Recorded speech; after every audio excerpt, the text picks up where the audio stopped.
They have never loathed college football itself. They have resisted the people determined to reshape it. When Deion Sanders, black, direct, unapologetic, walks into a room of power brokers and speaks with authority instead of deference, critics recoil. During his playing days, they complained about celebrations and gold chains. Now that he is a head coach, mentor, and father, they label him something more polite, but just as dismissive, a problem. At Big 12 Media Days, Sanders addressed the accelerating chaos of the name, image, likeness market. He said college football needs a salary cap, not to hobble players, but to impose order on a system that showers unproven freshmen with seven-figure promises while the rest of a roster hunts for scraps. He called the situation unsustainable. Within hours, ESPN commentator Paul Finebaum branded him a hypocrite, arguing that Sanders profited from NIL at Jackson State and now wants rules only because his most marketable athletes have moved on. The accusation spread quickly because it fit a comfortable storyline. Outspoken black coach gains from change, then protests when the advantage disappears. That framing ignores context. Sanders never criticized players earning money. At Jackson State, he urged corporate sponsors to partner with athletes who had been invisible to major brands for decades. What he wants now is stability, standardized guidelines, basic financial literacy, and roster balance that prevents locker rooms from fracturing over uneven payouts. When other coaches, Nick Saban, Dabo Swinney, Lane Kiffin, voiced similar concerns, they were praised for foresight. When Sanders spoke, the tone shifted to suspicion. The difference is not the message, it is the messenger. Finebaum's response followed a familiar script. When black leaders question the structure of the sport, their motives are interrogated, their credibility attacked, and their competence doubted. He did not level the same charge at Jimbo Fisher when Fisher complained that NIL disturbed recruiting. Shedeur is lighting it up in practice every day. You're not even a half bit curious to see what he could do with the ones. That makes no sense. And then on top of all of that, you got players going on podcasts and talking to people in the media saying this guy is really good. Like, this guy is legit. So even your peers respect you enough. How is it that the coaches can't see that? It always starts with the players, where the player's like, hey, you see that? You seen that pass he threw? The Cleveland Browns were taken by surprise when quarterback Shedeur Sanders stepped in for first-team snaps, asserting control of the drill and instantly highlighting deficiencies across the rest of the room. His confident command forced coaches to pause practice clips, reevaluate progressions, and consider immediate adjustments to the depth chart. Within minutes, discussions spread throughout the facility and online forums as fans weighed what Sanders' showing means for the current starters. The organization now faces an urgent, data-driven decision on whether Sanders should move up permanently. Shedeur Sanders arrived at Browns practice, took several first-team reps, and the entire quarterback group immediately felt the pressure. Coaches erased the whiteboard and reviewed their plans. Staff members exchanged concerned comments, and observers began asking whether Sanders was positioned to assume a larger role. Tony, every year we see at least 1 to 2 teams. They were in last place in their division the year before. No one thought they'd be good, and then they were good. It almost seems like no one's even assuming the Browns can be that, but we see it happen every year. And I get the quarterback stuff, but like, correct me if I'm wrong, Tony. The Browns are trying to run the football, play good defense, not turn the ball over in the passing game, and try and take advantage when they can, correct? That's what they're trying to do.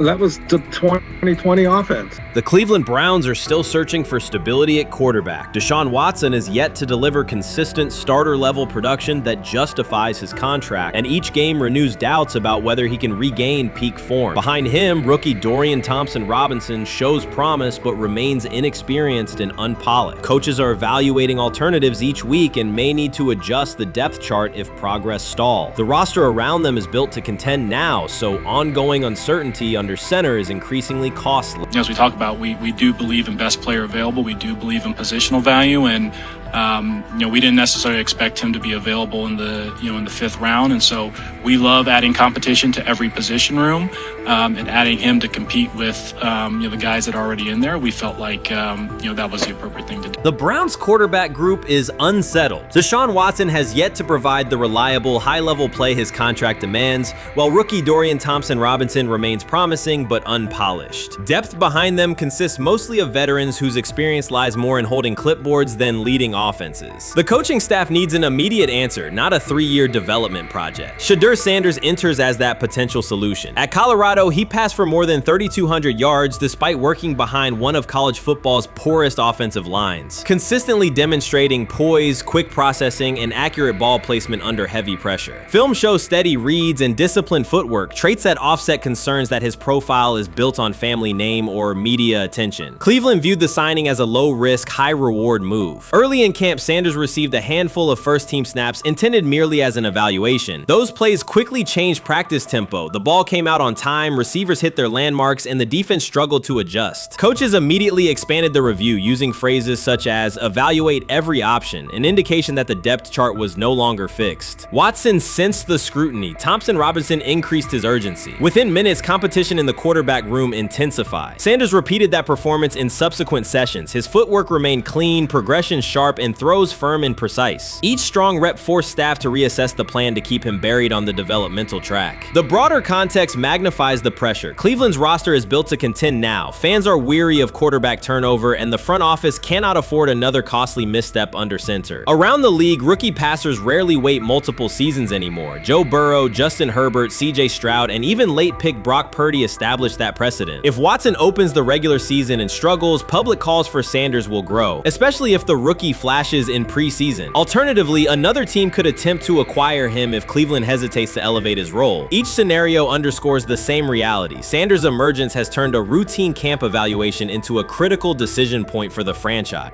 And we saw Dillon Gabriel go 11-on-11 with the first team, Shedeur Sanders go 11-on-11 with the second unit. So that was really the big wrinkle today. Yes, and of course, it was the first time that we have seen Shedeur Sanders get any of those coveted 11-on-11 reps. Of course, again, it wasn't with the first team offense or against the first team defense, but it's progress. And that means that he's going in the right direction, that the arrow is pointing up. He's coming up the learning curve. So that's good for him. And I actually thought just overall, he had a better day than Dillon had today. He completed more passes. He was more on point. In fact, in that 11-on-11 period, he threw a near touchdown. Desperation can push franchises toward aggressive decisions, especially when their quarterback options appear unconvincing or outdated. One scenario now emerging is that Sanders earns enough confidence to take full preseason reps with the starters, forcing Cleveland to revisit a depth chart it believed was settled at the beginning of July. His practices demonstrate that the excitement around him is grounded in measurable performance. Accurate, high-velocity passes against first-team defenses, and confident command of the huddle. Each strong outing also heightens league-wide interest. Rival scouts adjust evaluations, and general managers revisit their notes, aware that a viable young quarterback may soon become available. Inside the facility, the personnel staff must balance short-term results with long-term roster planning, knowing that an early move could reshape salary cap allocations and locker room dynamics. The pressure on Watson and Thompson Robinson escalates accordingly. Both must produce visible progress to maintain their current roles. Cleveland's recent history shows how quickly promising quarterback situations can devolve into controversy. The franchise has turned potential breakthroughs into organizational turmoil before, so observers remain cautious about how this competition will unfold. Many observers declared Deion Sanders was finished. They argued that his public style attracted unnecessary attention, that his health had deteriorated too far, and that his coaching career was approaching an abrupt conclusion. They misread his resolve. When speculation intensified, Sanders did not schedule a press conference or issue a formal statement. Instead, he released a short video recorded at his Texas home, walking alongside recording artist Lil Wayne. The footage established two facts. Although Sanders still walks with a limp, he remains active, and he intends to return to the sideline. Reports from USA Today and ESPN confirm that Sanders had temporarily left Colorado to recover from a significant, undisclosed medical condition. He lost 14 pounds and missed several summer practices, leading to widespread debate about his future. Unofficial sources suggested complications related to previous blood clot issues, but no official diagnosis was provided. Throughout Sanders' absence, numerous media outlets framed his situation in crisis language, frequently questioning whether he would coach again. By comparison, when coaches such as Lincoln Riley paused their duties for health or family reasons, coverage emphasized understanding and patience, an imbalance that reflects a common difference in how high-profile black coaches are treated. Sanders' silence was not a retreat, it was a period of recovery. During rehabilitation, he relied on family, faith, and trusted colleagues, yet stayed connected to his program through brief online updates. The video with Lil Wayne demonstrated that he retained strong support from influential friends, countering narratives that portrayed him as isolated or on the verge of retirement. The visual evidence showed that his setback is temporary, and that he remains determined to lead Colorado into the forthcoming season. Since accepting the Colorado position, Sanders has dramatically elevated the program's national standing. He first drew national attention to Jackson State and the broader HBCU football landscape, then moved to Boulder and transformed a one-win team into a central storyline in college athletics. His approach, combining hip-hop culture, direct communication, and open expressions of faith, has challenged conventional expectations for head coach behavior. Each step forward has been met with heightened scrutiny. His time at Jackson State was labeled a publicity stunt, his departure for Colorado was framed as abandoning HBCU culture, and his social media presence has been cast as distraction from traditional coaching responsibility. Critics often magnify Sanders' missteps and question his motives, while comparable actions by other coaches receive neutral or sympathetic coverage. Showings of enthusiasm from Brett Favre and disciplinary intensity from Nick Saban are celebrated as competitive passion, yet Sanders' displays of confidence are frequently labeled arrogance. The discrepancy illustrates deeper biases rather than differences in performance. Sanders' success challenges entrenched expectations of how a college football leader should look, speak, and act, especially a black coach who refuses to downplay his identity. During his convalescence, Sanders maintained close communication with his staff and athletes, reinforcing the standards he had established: discipline, accountability, and belief. The program's daily messaging continued to emphasize preparation and resilience, signaling that Sanders' influence persists even when he is away from campus. Athletes echoed his mantras during workouts, confirming that his leadership extends beyond physical presence. Sanders acknowledges the seriousness of his medical challenge, but has refused to let it define him. He has publicly discussed leaning on scripture and prayer, explaining that his purpose as a mentor, father, and coach extends beyond personal adversity. In that context, the video of him walking in the Texas sun was less a strategic media effort than a straightforward demonstration of continued commitment to his team and mission. Colorado still requires Sanders' vision. Prior to his arrival, attendance was low, national media attention was minimal, and recruiting momentum had stalled. Sanders' leadership brought renewed energy, authentic identity, and higher standards of accountability. Players who previously lacked representation in college football leadership found a coach who shares, affirms, and elevates their cultural background. Sanders supplements conventional coaching priorities, scheme, fundamentals, and execution with empowerment initiatives that cultivate self-confidence and authenticity. As preseason camp approaches, Sanders intends to resume full involvement, even if medical recovery remains ongoing. His presence is expected to restore on-site leadership, stabilize the locker room, and direct media coverage toward on-field progress. For Sanders, the objective extends beyond compiling wins. It includes completing a cultural transformation that expands how success and leadership are defined in modern college football. Those who predict his decline overlook the underlying traits, faith, perseverance, and purpose that have supported Sanders throughout his career. Doubts, rumors, and disproportionate scrutiny have followed him from playing days into coaching, and he has consistently responded with results. His current health setback is another obstacle, not a conclusion. The broader initiative he leads, centered on authenticity, opportunity, and high standards, continues. When Sanders returns to the sideline, it will mark the next stage of a movement he has guided from Jackson State to Boulder. The recent period of quiet has been strategic rather than passive. Instead of defending himself in daily briefings, Sanders focused on rehabilitation, remote program oversight, and family support. Each brief social media message reinforced a consistent theme: faith and preparation. He has articulated gratitude for medical professionals and has reiterated that his mission at Colorado is unfinished.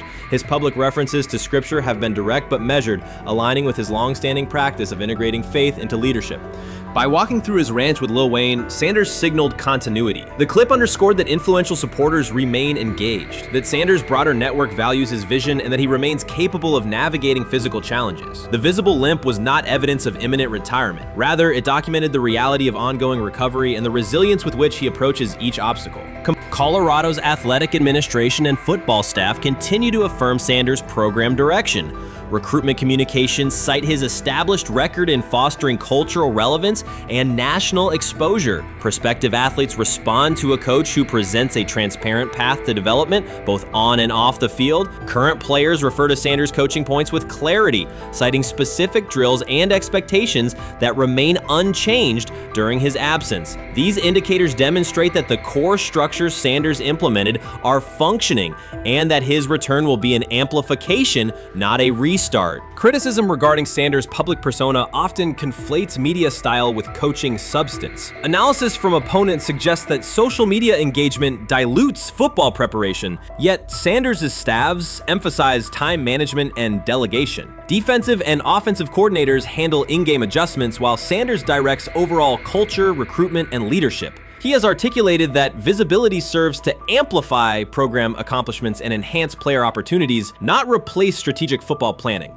Some commentary has attempted to reframe Sanders' health issue as evidence that his coaching model is unsustainable. The argument ignores the documented health challenges faced by numerous coaches across levels of competition. For example, college coaches recovering from heart procedures or joint replacements have returned to successful seasons after appropriate medical clearance. Sanders' case follows a comparable trajectory. Medical complications require temporary separation, structured rehabilitation is prioritized, and a managed return is planned. Institutional medical protocols at Colorado dictate clearance requirements. Sanders will meet those before resuming full sideline duties. Colorado's players have expressed public confidence in Sanders' eventual return, citing regular virtual check-ins and continued accountability. Several athletes noted that positional meetings included recorded messages from Sanders reinforcing tactical goals and personal discipline. These details confirm that Sanders has remained actively engaged, albeit remotely, and that team culture remains aligned with his principles. Looking ahead, Colorado's schedule will attract national attention, both for on-field competitiveness and the storyline of Sanders' comeback. Analysts will evaluate how quickly he reestablishes day-to-day rhythm and whether his physical limitations influence practice oversight. Internal planning accommodates gradual escalation of responsibilities, with medical staff and strength and conditioning personnel contributing to phase reintegration. The broader significance of Sanders' return extends beyond Colorado. His visibility continues to challenge prevailing narratives about leadership styles and pathways in college athletics. By prioritizing authenticity, open articulation of faith, and cultural expression, Sanders offers a contrasting template to more conventional models. His eventual recovery and sideline presence will reinforce the argument that diverse leadership profiles can succeed in elite collegiate competition. In summary, rumors of Deion Sanders' coaching demise were premature. Verified reports confirm a substantial but temporary medical setback. He used the time away to focus on health, sustain program engagement, and rely on a support system anchored in family, friends, and faith. His recent public appearance demonstrated active recovery and reaffirmed his intention to resume leadership in Boulder. The forthcoming season will test Colorado on the field, but it will also underscore the durability of Sanders' vision, one that combines competitive ambition with cultural resonance. Observers who continue to question his longevity overlook the resilience and purpose that have defined his career. Sanders' return is imminent, and the movement he leads remains intact. Shedeur Sanders doesn't ask for excuses. He hasn't blamed limited reps, patched together receiver groups, or fourth-string offensive linemen struggling against Cleveland's second-team defense. He shows up, works, and demonstrates why he belongs. On day 3 of Brown's training camp, for the first time since OTAs, he finally received something close to a fair opportunity. He lined up with the second unit during an 11-on-11 period and made the most of it. In 8 plays, he did what he typically does when given a chance. He executed. He went 2 for 2 on a quick series, finishing with a decisive throw to tight end Blake Whiteheart that immediately caught the sideline's attention. There was no hesitation in his drop, no unsettled feet, and no panic. Just firm, accurate timing and clean operation. It raised an obvious question. What has taken so long for the Browns to evaluate him with a functional group? The story isn't only about one throw, it's about the delay before it. Sanders has been the guy for most of his football life, commanding high school programs, starring in the Southwestern Athletic Conference at Jackson State, then operating under national attention at Colorado. For the first time, he's been told to wait. He has treated that reality as part of the job rather than a setback. He has prepared like a professional since the moment he arrived, and on the 3rd day of camp in heavy heat, he let the football represent his case. While coverage focused on the veteran presence of Kenny Pickett and Joe Flacco, Sanders made an impression with minimal volume. The difference with the second team was immediate. Protection held up, routes were on schedule, and progressions unfolded as designed. Within that structure, he looked like the quarterback who led efficient offenses at Jackson State and Colorado. Calm in the pocket, decisive in his reads, and accurate to tight windows. This was not simply a good practice period, it was a clear statement. He was not just operating the script, he was directing it. The timing was sharp, the reads were clean, and the seam throw to Whiteheart was a high-level anticipation throw, professional in placement and pace. The narrative around Sanders should reflect that when he is placed in a workable situation, his strengths are visible. Early work with 4th unit personnel included protection issues and unreliable spacing. With the 2nd unit, those variables stabilized and his work looked consistent with his resume. The performance supported a straightforward conclusion. The evaluation should move forward with higher quality reps. Sanders has been explicit about his approach. He does not request special treatment. He intends to be prepared so that when an opportunity appears, he can step in without a drop-off. He has said he wants to be ready for anything and not offer explanations after the fact. That mindset fits what teammates and coaches have observed. A quarterback focused on the assignment, not the conversation around it. The conditions were demanding: relentless sun, heavy humidity, and a practice tempo that stressed decision-making. Many players fatigued as the session wore on. Sanders did not show signs of rushing reads or forcing the ball. He managed the pocket, reset his base when necessary, and continued to deliver on time. The path he has taken, HBCU starter in the SWAC, then Power 5 starter under constant attention, has prepared him for compressed evaluation windows. He has been under scrutiny for years. The heat did not change his process. He moved defenders with his eyes, anticipated breaks, and stepped into throws with balance. The crowd was not chanting his name, and there were no ovations. That was irrelevant to the task. He is focused on the locker room and the staff, and he is building credibility the same way he did at previous stops, by being reliable when the ball is snapped. Quarterbacks coach Bill Musgrave has emphasized ignoring external noise and keeping attention on install, footwork, and timing. Sanders is familiar with the dynamic. He has been followed by cameras and commentary since his early teens. He has experience living with attention and still adhering to routine. Under heat, with a narrow set of snaps and multiple decision points, he stayed composed and effective. 2 speeding citations, 91 miles per hour in Brunswick and 101 miles per hour in Strongsville, became national items. General Manager Andrew Berry characterized the decisions as not smart and stressed that it's not only about driving fast, but about the safety of others. Sanders accepted responsibility, stated that he learned from the incidents, and said he would follow the rules. The attention to those citations did not alter his daily schedule or his practice preparation. He arrived early, stayed engaged, and kept the discussion centered on work.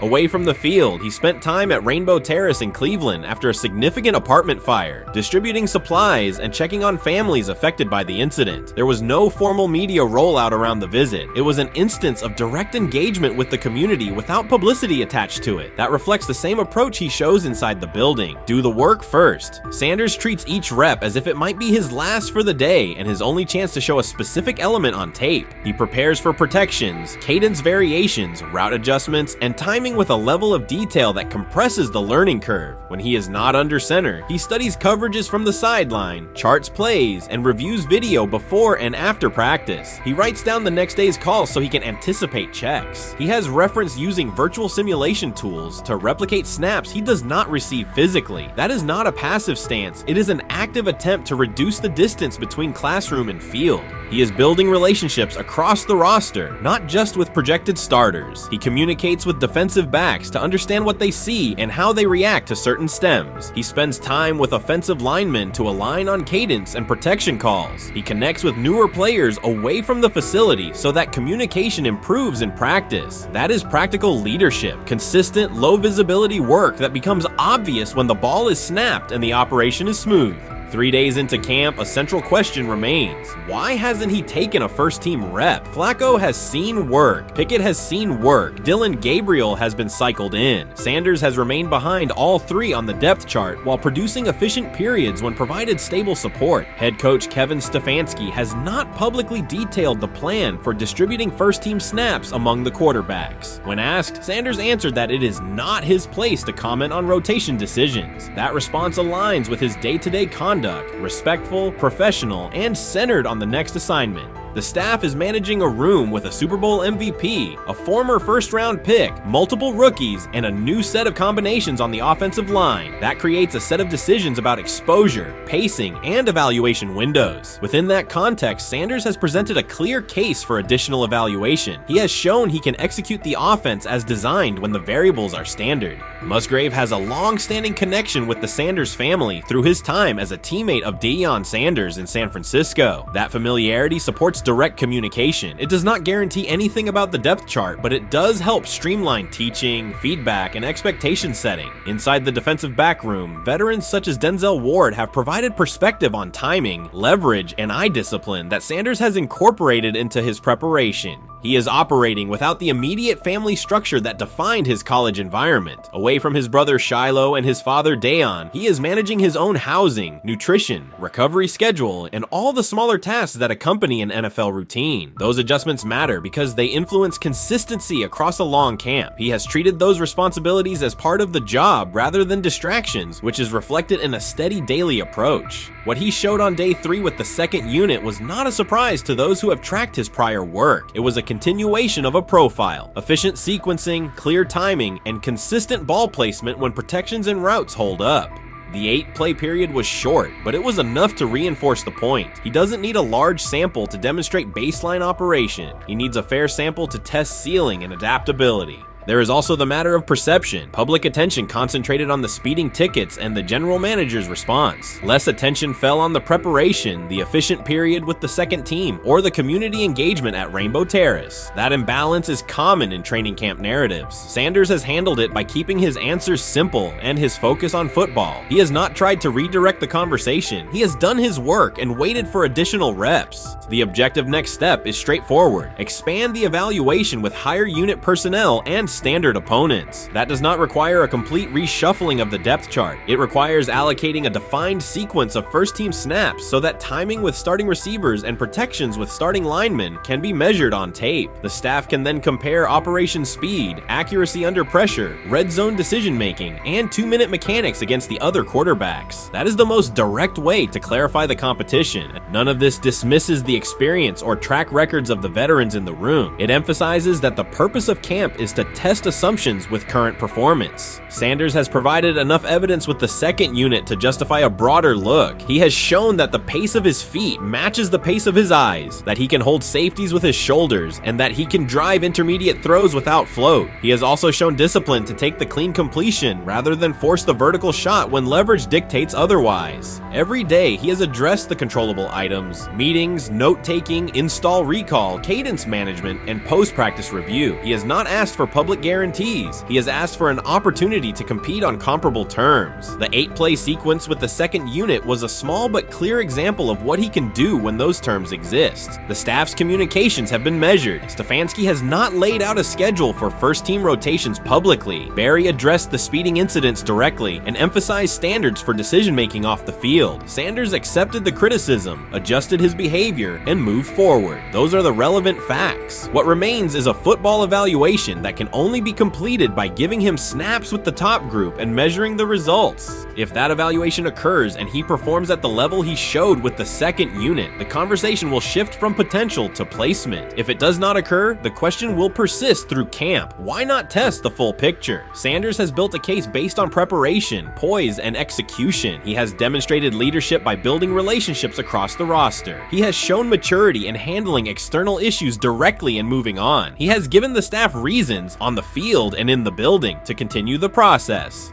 3 days into camp, he has answered everything within his control. He has shown growth, discipline, and consistent operation. He turned early fourth-team disarray into learning, then executed cleanly when moved to the second unit. He kept the discussion on football when outside topics threatened to dominate. He has not tried to win a press conference. He has tried to win every rep. If he continues to stack days like this, the next step is logical. Evaluate him with the starters, document the results, and let the tape determine the depth chart. Until then, he will continue to prepare, continue to compete, and continue to present the same message through his play. Sometime last week, and then, and I just tweeted that out again this morning, and then today, the Joe Flacco one got posted. So running through this, and then of course we'll still have Dylan will be next, and then Shedeur will come last. As training camp nears, Mary Kay Cabot is providing straightforward analysis of the Cleveland Browns quarterback competition. The starter has not been named, but she has moved away from her earlier skepticism of Shedeur Sanders and now acknowledges his talent and potential. Cabot explained that if Joe Flacco is chosen to start week 1, it will mean he is the most prepared to play immediately. This approach would also give younger quarterbacks such as Kenny Pickett time to adjust, refine their skills, and maximize their potential while Flacco handles the early workload. She added that a Flacco start would not prevent Sanders from earning the position later in the season. The depth chart remains flexible, and Sanders' continued development could put him in line for an opportunity as circumstances evolve. Cabot also noted that Pickett could win the job for week 1, but he must demonstrate he can integrate smoothly with the offense and perform reliably under pressure. The Browns want a leader who can control the huddle, execute plays efficiently, and maintain composure. Pickett's performances in upcoming practices and preseason games will be critical in determining whether he secures the starting role or Sanders ultimately takes the reins as the season progresses. Things like that. It doesn't mean that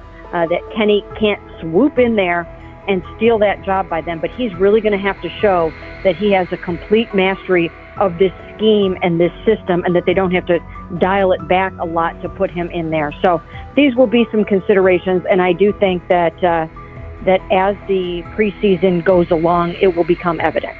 Mary Kay Cabot recently stated that Shedeur Sanders is ready, and the Cleveland Browns are monitoring him closely. After a strong showing during organized team activities and minicamp, Sanders has made notable strides in his development. With continued progress, he is expected to return to the field prepared to contribute meaningfully. The Browns coaching staff is tracking his growth, and anticipation about his long-term role is increasing. Cabot added that if Sanders maintains this trajectory and continues to demonstrate poise within the team, he will have a legitimate chance to earn the starting quarterback job. Each practice rep strengthens his case, reinforcing the possibility that his development could benefit both the player and the organization. As Sanders impresses, discussion about his future in Cleveland becomes more compelling. Cabot also emphasized Sanders' advanced understanding of the offense. She noted that his football IQ appears in every drill and that he seems ready to execute the Browns system at full speed. His ability to process defenses quickly and make decisive reads distinguishes him from his peers. With the appropriate opportunity, Cabot believes Sanders could become a genuine difference maker for the Browns. One area Cabot highlighted is Sanders' command of pre-snap adjustments. His capacity to diagnose defensive fronts and communicate changes gives him an edge and reflects high football intelligence. If he translates those reads into consistent connections with his playmakers, he could elevate the Browns' offense significantly. By comparison, Cabot said quarterback Dillon Gabriel is still refining his grasp of complex terminology and play calling. While Gabriel possesses upside, Sanders' comfort with intricate concepts and his ability to manage tight pockets under pressure give him a clear advantage at this stage. Gabriel must sharpen those elements to compete at Sanders' level. Cabot previously reported that Sanders had already earned first-team practice snaps ahead of Gabriel. Her latest update confirms that Sanders is now approved as the Browns' starting quarterback, solidifying the organization's commitment to him as QB1. Expectations are high, and his response to the challenge will be closely watched throughout training camp and preseason. Cabot further noted that head coach Kevin Stefanski authorized Sanders to take expanded first-team reps beginning next month. This milestone underscores Sanders' readiness and the coaching staff's confidence in his progress. As the regular season approaches, Sanders aims to cement his status as the starter, and the competition for that position is intensified. Though Sanders leads the race, Kenny Pickett remains in contention. Cabot stressed that Pickett must prove he can integrate seamlessly with the offense and perform consistently under pressure. His performance over the next several weeks will determine whether he can challenge Sanders for the starting role.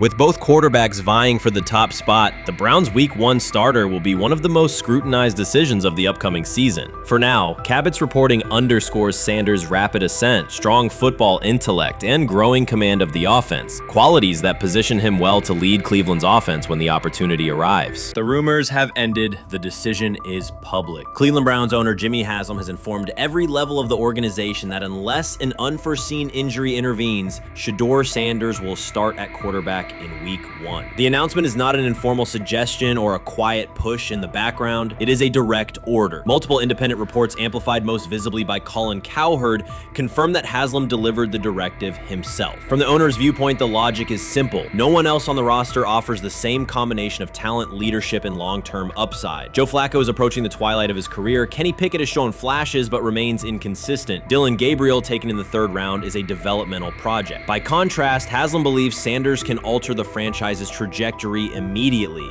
and he refuses to allow internal hesitation to stall that possibility. The standoff traces back to April. General manager Andrew Barry and head coach Kevin Stefanski entered the draft wanting a low-profile prospect who would fit quietly into the existing depth chart. They prioritized scheme familiarity, modest public attention, and a clear developmental timeline. When the board lined up, they reached for Gabriel in round 3, reasoning that an early investment would justify keeping a rookie on ice behind the veterans. But Sanders continued to slide, first through day 2, then deep into round 5. Haslam watched the names come off the board, convinced the league's bias against Deion Sanders' outspoken son was obscuring legitimate first-round talent. When Cleveland's 5th-round pick arrived and Sanders was still available, Haslam intervened. He did more than approve the choice, he overrode the original plan, making it clear that the organization would select Sanders and give him every chance to compete. From that moment on, the Browns' internal narrative splintered into 2 camps,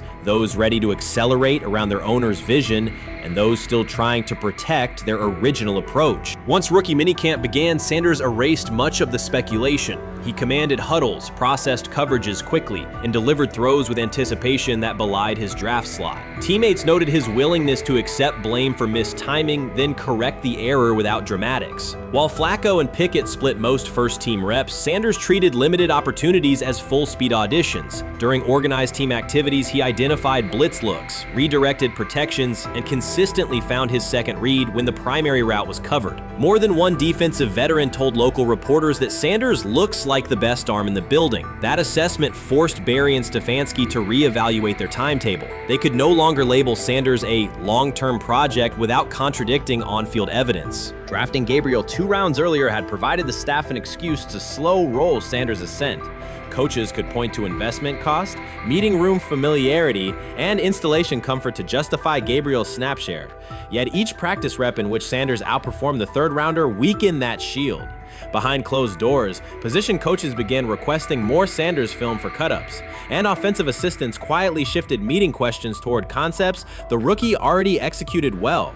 By mid-June, Barry himself started describing Sanders not as a developmental asset, but as a competitive option.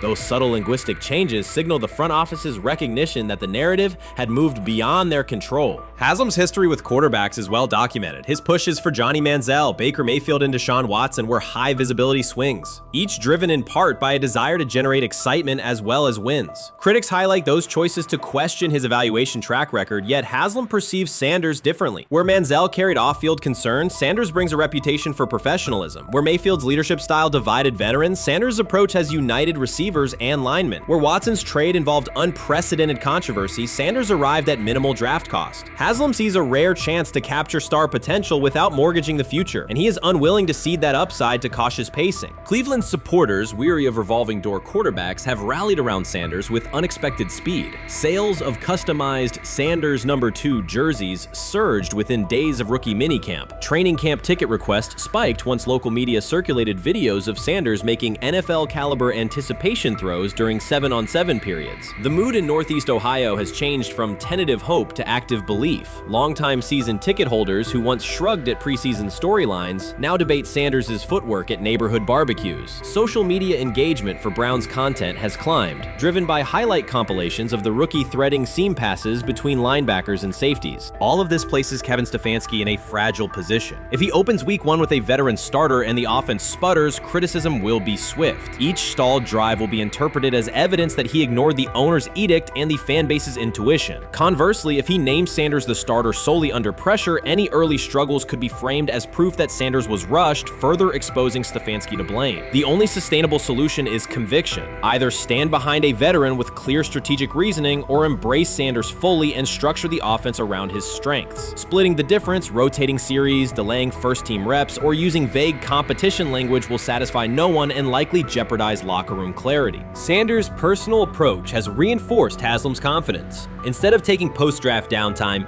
He traveled to Texas to train in full Browns gear at facilities near his father's home. The leaked clip of Sanders executing footwork drills in helmet and pads wasn't a marketing ploy. It was a glimpse into a quarterback visualizing Week 1 live. Team personnel who viewed the footage recognized purposeful rehearsal, cadence calls, pocket movement against simulated pressure, and follow-through adjustments based on imagined rush lanes. Observers asked why a rookie would conduct such intense solo sessions in May. The answer is straightforward. Sanders does not view himself as a developmental pick. He considers himself the starting quarterback of the Cleveland Browns and prepares accordingly. On pure ability, Sanders' arm strength ranks with the league average for starters. His accuracy to the intermediate middle, an area where the Browns' current scheme generates high leverage completions, has drawn consistent praise from receivers. The primary areas still under review are blitz recognition and live bullets and timing on deep outbreaking routes versus press coverage. Those developmental checkpoints are significant, yet daily practice reps show acceleration. In contrast, Flacco's mobility limits the boot action game that Stefanski installed to help Mayfield early in his tenure. Pickett can extend plays, but struggles to attack tight windows between linebackers and safeties, an essential requirement in Cleveland schematics. Gabriel remains an unknown at NFL speed. Thus, the competitive landscape favors Sanders sooner than the coaching staff originally planned. The franchise now stands at an inflection point. Haslam's mandate, the locker room's growing support, and the fan base's enthusiasm all tilt towards Sanders. The front office's earlier strategy, anchored in patience and quiet development, is increasingly untenable. Barry's shift in messaging indicates grudging alignment, but final authority over the depth chart rests with the coaching staff, unless ownership directly intervenes on game day decisions. A move rare but not unprecedented in the NFL. Should Stefanski align with the owner and name Sanders the starter before preseason concludes, he can claim proactive vision and tailor the offense through training camp. Should he resist and open with a veteran who falters, he risks rapid loss of credibility and possibly his position. Either path carries pressure, but only one aligns with the momentum sweeping through the building.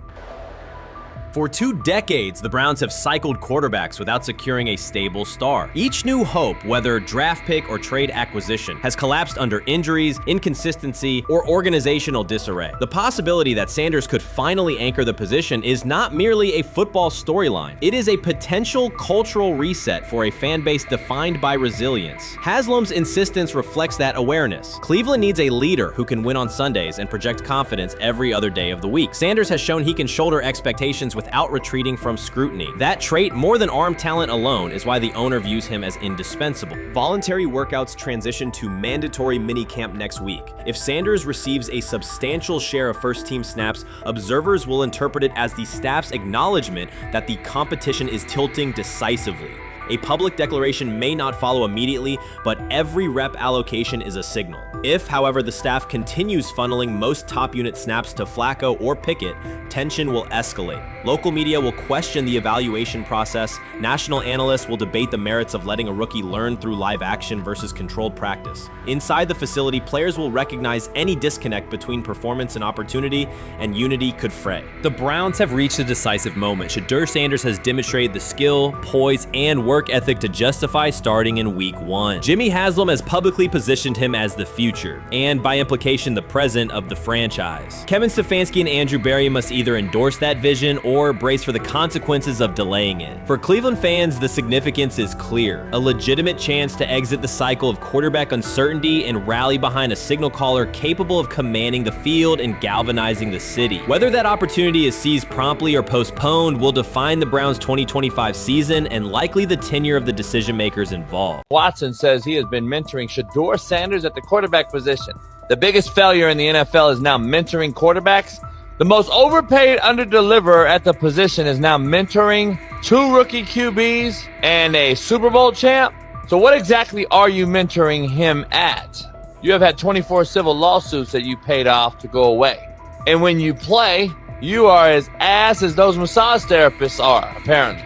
Shedeur Sanders is also a show. It's all about him. It's all about anything else. If you don't see that by now, then you're just blinded. Cleveland's second most talked about player has yet to take a professional snap, and it isn't Deshaun Watson. Rookie quarterback Shedeur Sanders has already captured the locker room's attention and the fan base's enthusiasm, creating a visible shift in the team's internal dynamics. Watson, once the uncontested focal point, now shares the spotlight with a newcomer who has only practiced in shorts. The Browns are experiencing a rapid, unforeseen change in popularity within their roster. Four-man competition. It's not. It's two guys versus two guys. It's the two older guys to be the starter. Yeah. It's the two younger guys to position themselves however it may be. Right. Show little improvement every single day, right? So, of all the things I'm watching the first five when they break a session, the first five with the veterans, with the ones. Who's in there? Where are they going? The ball's going to Jerry Judy, right? Flacco's no dummy, lasts as long as he has, right? He can really whiz it. But as we go on, I want to watch these guys because they probably just got plays installed Tuesday, and they're out there running them Wednesday. Shedeur Sanders arrived in Cleveland and immediately commanded attention. The rookie has yet to take a preseason snap, yet the energy around him inside the building and across social media eclipses what many veterans receive in an entire season. Fan enthusiasm is so strong that Deshaun Watson's jerseys are already drifting toward the clearance rack at the team store. In a matter of days, Sanders has become the roster's second most popular figure, while Watson watches his once secure QB1 status and public approval shrink by the hour. Shedeur or Deshaun? Who do you want as your quarterback next year? Honestly, Shedeur. I love Deshaun though. Like, I don't understand all the hate for Deshaun. You get hurt and you get booed, bro. That's foul. That might be the foulest I ever seen. The Browns' social media staff posted a single candid photo of rookie quarterback Shedeur Sanders releasing a warm-up throw, and the response was immediate and overwhelming. Fans saturated timelines with edits of themselves alongside him, while Deshaun Watson's routine practice reps drew comparatively little notice. Although an official Sanders jersey has not been released, unauthorized versions are already moving at a pace that exceeds merchandise sales for several other AFC North teams. The surge in interest marks one of the most intense fan reactions Cleveland has experienced in recent memory. The excitement surrounding Shedeur also triggers a wave of criticism. Veteran analysts, anchored in a 1980s mindset, question whether his style will translate into lasting success. They focus on his NIL earnings, social media presence, and visible confidence, arguing that the image overshadows substance. To them, outward self-assurance appears to be a distraction rather than a competitive asset. Even a simple smile or brief display of personality is cited as evidence that he lacks the measured discipline they expect from a starting quarterback. Critics claim Shedeur Sanders is notable only because of his father, overlooking the performance he delivered at Colorado. Many of those same observers ignored the Buffaloes until DEION Sanders made national headlines, yet they now question whether his son has earned the attention. They want rookies to keep quiet, carry clipboards, and wait 2 seasons before challenging for a starting role. Sanders is disregarding that script from the moment he arrived. His presence has already turned Cleveland's quarterback discussion into a genuine two-man competition before a single preseason snap. Deshaun Watson maintains publicly that the situation does not concern him, but it is hard to believe the pressure is not real. A fully guaranteed contract protects his paycheck, not his standing in the locker room. Sanders, meanwhile, is translating charisma and early momentum into tangible influence with teammates, coaches, and fans, reshaping expectations for who will lead the Browns on opening day. I'm a firm believer. If I wanted Shedeur Sanders at 2, at worst at 33, of course I already think that he's better than other quarterbacks. Because that's the type of talent, that's where I would have picked him at.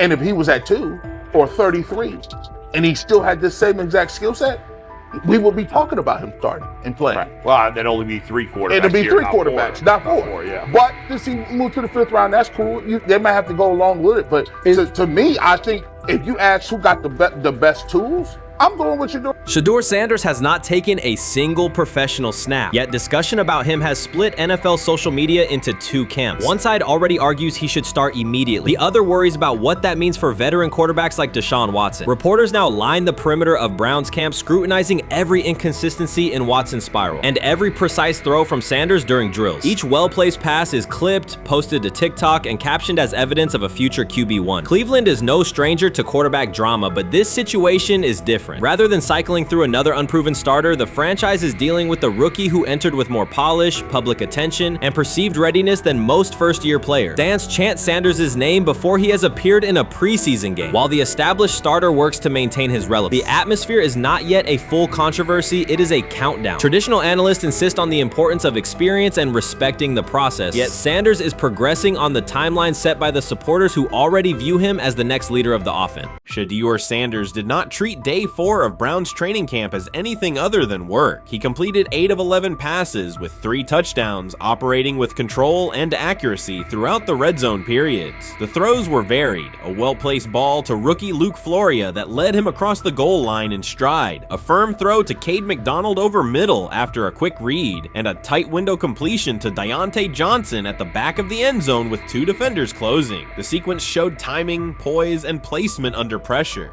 While national attention centered on Joe Flacco's underneath completions and Kenny Pickett's option and rollout periods, Sanders produced scoring plays on schedule. The performance was not the product of broken coverages or end-of-period reps. It came within structured work with defenders in position and the offense executing standard progressions. The accuracy rate, 8 completions on 11 attempts, reflected consistent mechanics and decisions. The operation was steady from huddle to snap to finish. Despite that session, the distribution of first-team snaps did not change. Camp logs indicated that Pickett and Dillon Gabriel continued rotating with the starters, while Sanders remained primarily with the second unit. With the first preseason game approaching, that choice drew more attention from observers who expected productive days to be followed by expanded opportunities. The question surfaced again: what additional evidence is required to evaluate Sanders with the top group? The 3 touchdowns illustrated different aspects of his profile. On the throw to Floria, Sanders used a measured trajectory to lead the receiver away from contact and into the end zone. On the ball to Johnson, he identified leverage, held the safety with his shoulders, and delivered to a precise spot at the back line. On the throw to McDonald, he eliminated the first read, reset, and drove the ball into the window before the hook defender could squeeze it. Each score reflected a particular tool: anticipation, manipulation, and velocity within standard timing.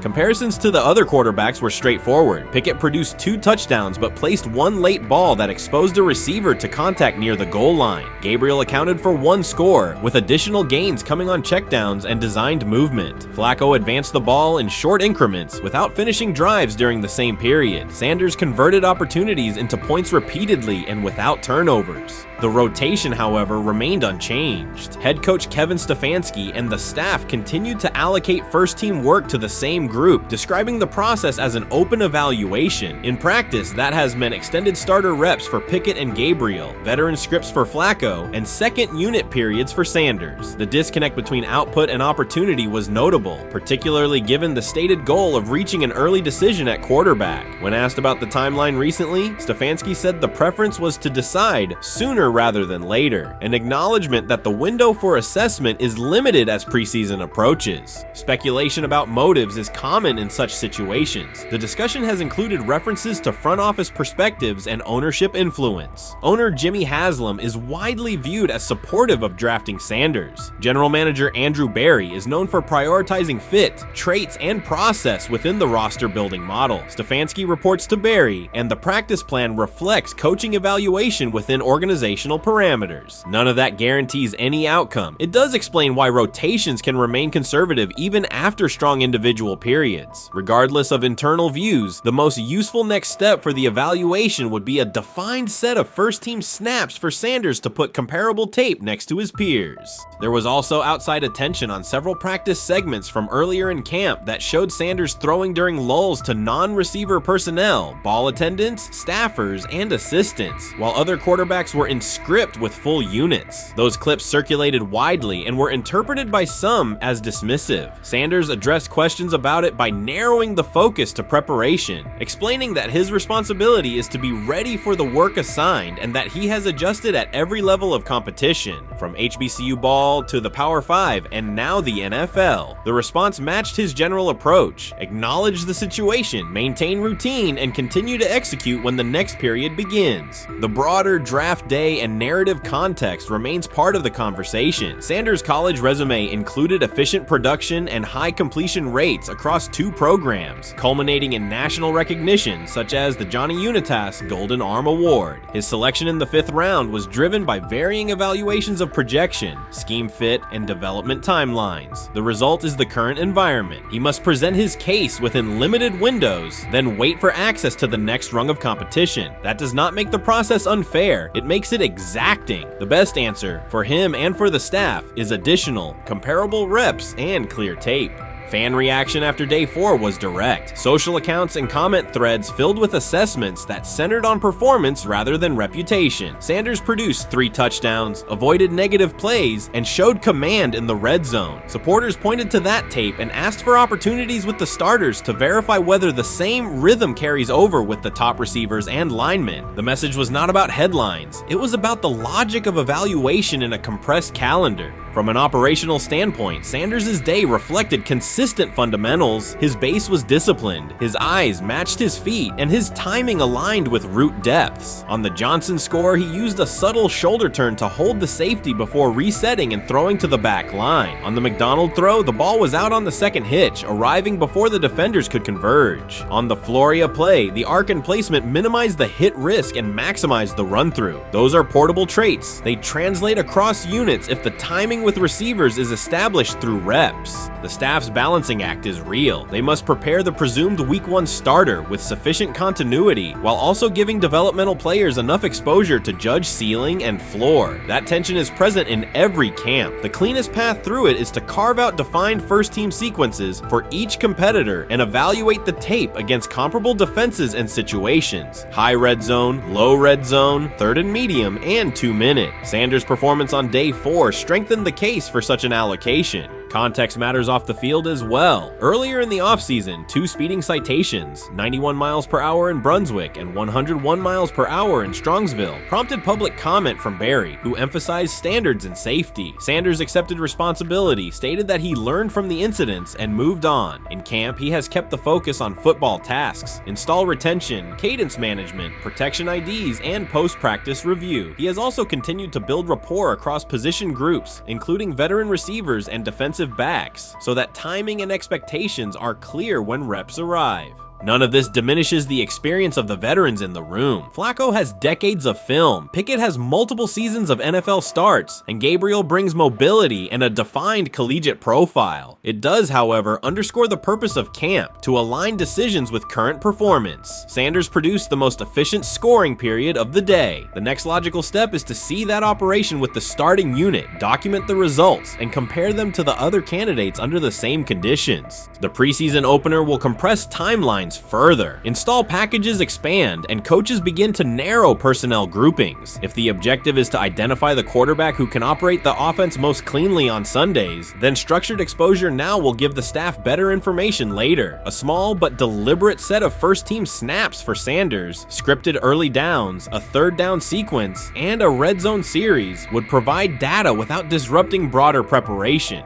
Until that occurs, Sanders can only continue to control process and execution. Day 4 showed what that looks like when opportunities align. Efficient reads, disciplined mechanics, and finishes in the end zone. He did not seek attention for the sequence. He put it on tape. If the evaluation remains consistent with the stated competition, comparable snaps should follow. If they do, the staff will have a clear side-by-side measure. If they do not, the question from observers will remain the same. What more needs to be seen to justify the look?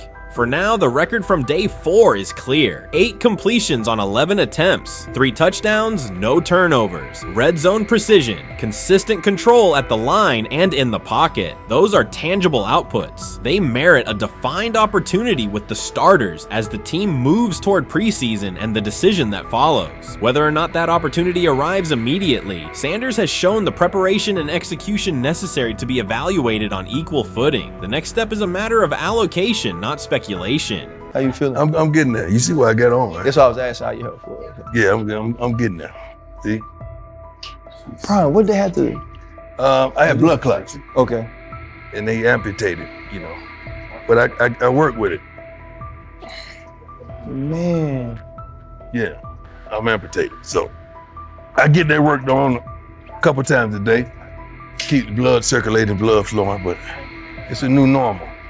And the best thing about here, we have a whole medical team on the 2nd floor. Right. We have a whole medical floor, which is great. Deion Sanders is shaken, this time not by a hit on the field. In a sudden turn, Ryan Clark has uncovered a serious plot affecting Shedeur Sanders' NFL draft status, and the disclosure is reverberating across the sports community. What once looked like a simple scheduling delay may actually be a calculated effort to undermine Deion's son. The facts suggest intentional sabotage, a breach of trust, and repercussions that could be far-reaching. This is no routine football headline. It is personal, and Coach Prime did not see it coming.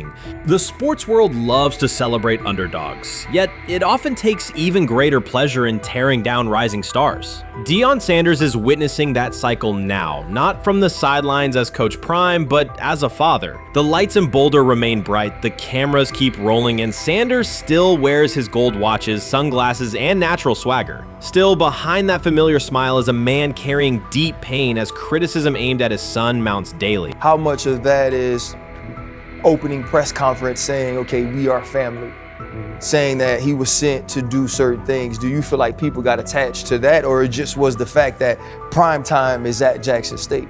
It's prime time. If my son plays cornerback, I want him to be around, in my opinion, the best cornerback ever to touch the field. That's right.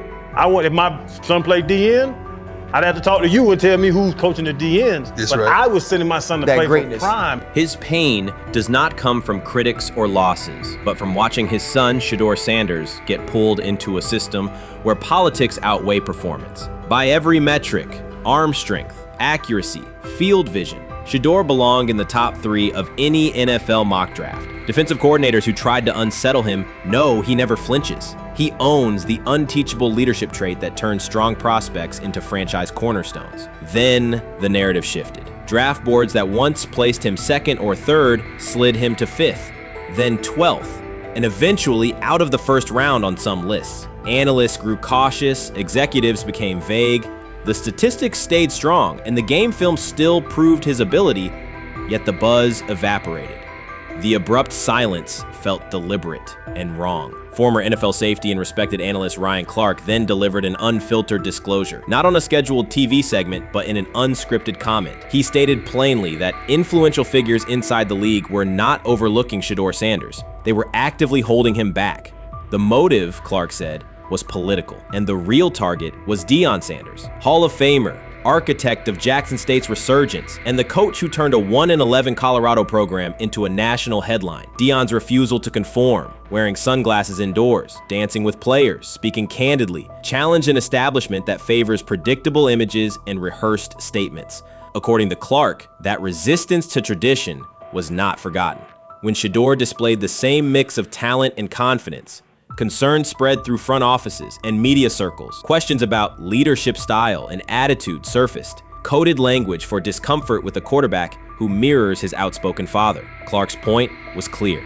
The issue is not Shedeur's performance. If he had posted identical numbers at Ohio State or Alabama, endorsements and media specials would follow. Instead, interest cooled, because the Sanders family embodies a self-made identity the league cannot easily manage. Their visible pride and independent brand challenge a system that prizes control. And that threat, not football ability, is what Clark believes is suppressing Shedeur's draft stock. What do you think is happening in Browns camp? What do you think is going to happen there before I let you go, Lewis? You know, I think it really does. It really does all depend on how Kevin is able to, as it relates to Shedeur, work him in enough. Well, one, Shedeur has to earn the right for Kevin and the staff to have discussions about, hey, we got to get him more reps with the 1s and 2s. We got to get him more reps with the 1s and 2s when we're going team period, not just walk through or not just 7-on-7 team. Louis Riddick reacted sharply on air after viewing practice footage from the Cleveland Browns. The clip showed quarterback Shedeur Sanders executing a string of precise throws while the Browns head coach watched with a broad smile. Riddick questioned whether the session was focused on evaluation or celebration, arguing that visible enthusiasm from the staff could cloud objective assessment of a rookie's progress. Earlier in the segment, Riddick's tone had been measured once the Sanders highlights appeared, disappeared, he criticized the perception that a routine practice was being treated like a marquee event. He stressed that coaching reactions should remain subdued until performance translates into game situations. Riddick concluded by calling for accountability and asking the Browns to clarify how they plan to manage expectations for Shedeur Sanders as training camp continues. Couldn't imagine me myself saying, hey, you know what? As someone who has been at the very bottom to try and ascend to like some level of success, I could never imagine going, you know what would be really cool? I'm gonna play a joke on someone like this and make pretend that I'm a GM and I'm drafting you when actually I'm not, and then I'm gonna hang up and just giggle about it. Man, what the hell are we doing? Seriously, what are we doing when we think that that kind of crap is funny? I don't know. Trying to get likes on TikTok. I don't have the right words for it. Right, Lewis, I'm gonna say this. I don't have the right words for it. Few situations unsettle a former front office executive faster than watching coaches celebrate a rookie quarterback before pads come on in August. In Louis Riddick's view, the Browns staff did more than acknowledge promise. They acted as though they had already secured their franchise leader. Throughout the session, Shedeur Sanders delivered 40-yard throws off his back foot, ran crisp 2-minute drills, and displayed steadiness rare for a first-year player. According to reports, each successful rep drew audible admiration from the sideline, highlighting how quickly enthusiasm has escalated. When Riddick reviewed the same practice tape and heard the glowing comments, he challenged the reaction on live television. He argued that a few controlled drills should not override the methodical scouting and development work that normally guides roster decisions. Riddick's criticism focused less on Sanders' talent than on the evaluation process. He warned that comparing a prospect to established stars or joking about renaming the stadium creates pressure before the player has taken an NFL hit, faced a disguised coverage, or logged a preseason snap. Praising potential is acceptable, he said, but anointing a savior in July risks repeating the organization's history of premature quarterback expectations. Sanders brings confidence shaped by his father's legacy and his own disciplined preparation, yet Riddick insists that progress must be confirmed over time. He urged the Browns to temper public excitement, follow a structured development plan, and reserve celebratory reactions for on-field results that matter. Regular season production under live pressure, not highlight clips from a midsummer workout. He has to earn that. Kevin has to figure out a way to do that, so then you can reasonably assess what you have in him compared to Dylan Gabriel, compared to Kenny, compared to Joe Flacco. If you don't, then the conversation surrounding him is going to continue to be what it's been, which is, but for some people, he was overhyped all along. He's not that great of an athlete, doesn't have a big enough arm. There's a reason why he was a 5th-round pick, blah, blah, blah, which I don't believe.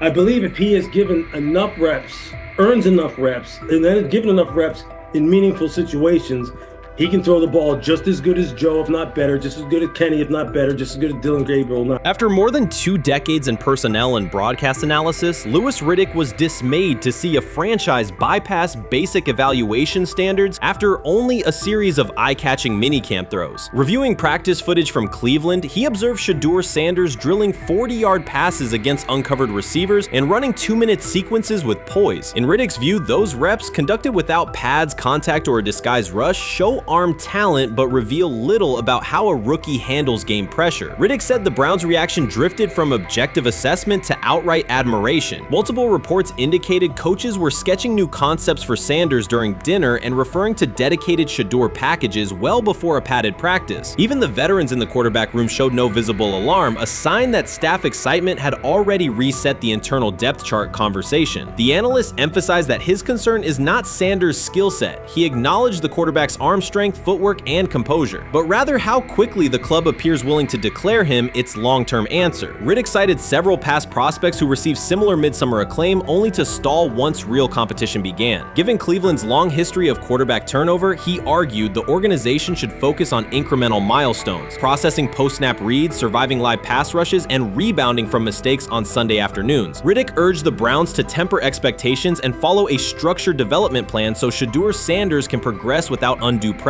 One coach reportedly admitted he replayed Tuesday's scrimmage film so often that he lost sleep, an anecdote Riddick offered as proof that enthusiasm is already outpacing reality. All asking now is what is going on with Shedeur Sanders. And so the floor is yours. Maybe you can make sense of this free fall with what was at one point the top-rated quarterback in this draft class.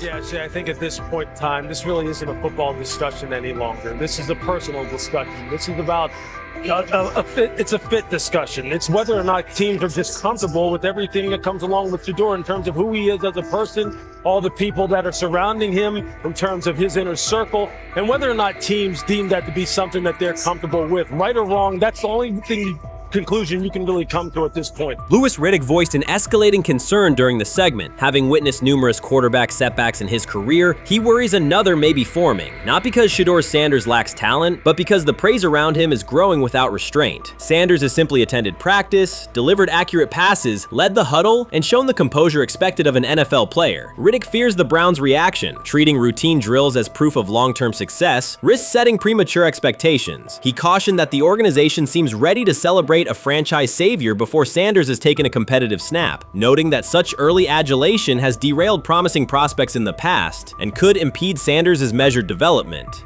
They say training camp decides depth charts, but Shedeur Sanders began fighting for his job long before he will step inside the Browns facility. While most first-year players squeezed in one last vacation, he slipped onto a private field in Texas, strapped on Cleveland's helmet and shoulder pads, pulled a fresh number 2 jersey over his chest, and started rifling timing routes as if it were the opening drive of week 1. No cameras, no hype track, no product placement, just sweat, cadence, and ball placement. A rookie does not rehearse in full game gear unless he already envisions himself commanding the huddle. Plenty of observers shrug that clip off. They insist the 5th rounder, quote, isn't ready, cling to depth chart conventions, or whisper that the name across his shoulders did most of the talking on draft day. Maybe it is the DEION connection, maybe it is a preference for prospects who blend quietly into the background, or maybe the league's gatekeepers fear the possibility that the kid is better than the quarterbacks they have spent months promoting. Whatever the motive, the countdown has started, and video rarely lies. Shedeur Sanders is not preparing to arrive. He is preparing to lead. Footage of a 22-year-old quarterback running live reps in July should dominate highlight loops, but it barely registers on national outlets. Why? It ruins the tidy narrative. The easy storyline paints Shedeur as a pampered legacy prospect banking on his father's fame. Yet the tape shows something different. A rookie drenched in afternoon heat, drilling footwork, calling protections, and imagining cover 2 rotation before the first official meeting ever takes place. Elite mental prep looks boring on social feeds. It looks devastating when the season starts. Walk into Cleveland's quarterback room and you step into politics, not simply competition.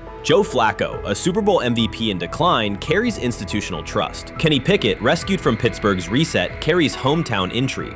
Dylan Gabriel, the 3rd-round system fit, carries draft capital the staff must justify. And then there's Shedeur, the lightning rod whose presence alone spotlights every bias in the evaluation process. Coaches frame it neatly. Rookies must wait their turn. The truth is less polite. Practice snaps are currency. Perception is elastic, and early allocations already favor Pickett and Flacco. It is the oldest playbook in the league. Lock vets into the headline roles before pads even crack. Then let repetition shape reality.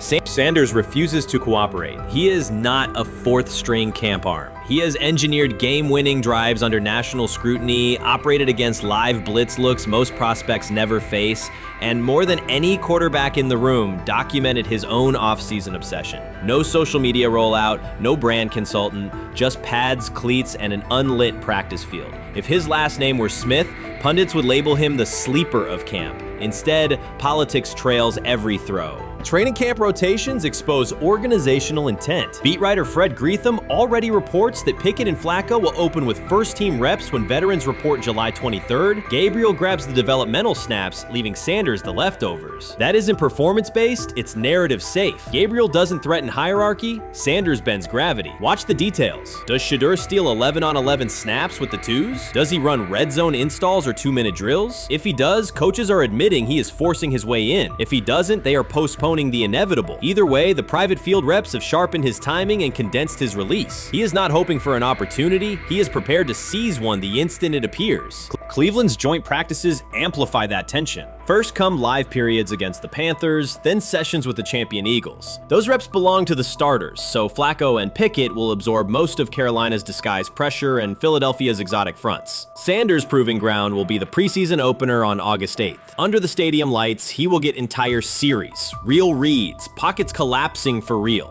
If his command mirrors the footage from Texas, coaches will have to answer why he never saw earlier work.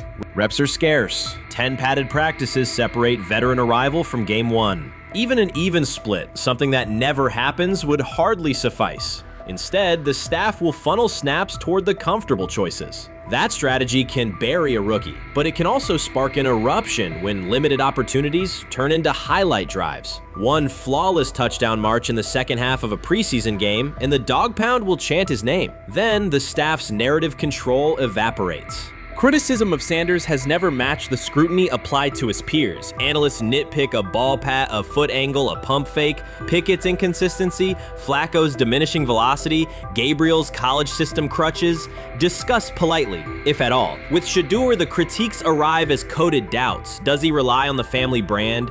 Is he coachable? Can he stay humble? That double standard is as old as the league's resistance to outspoken black quarterbacks.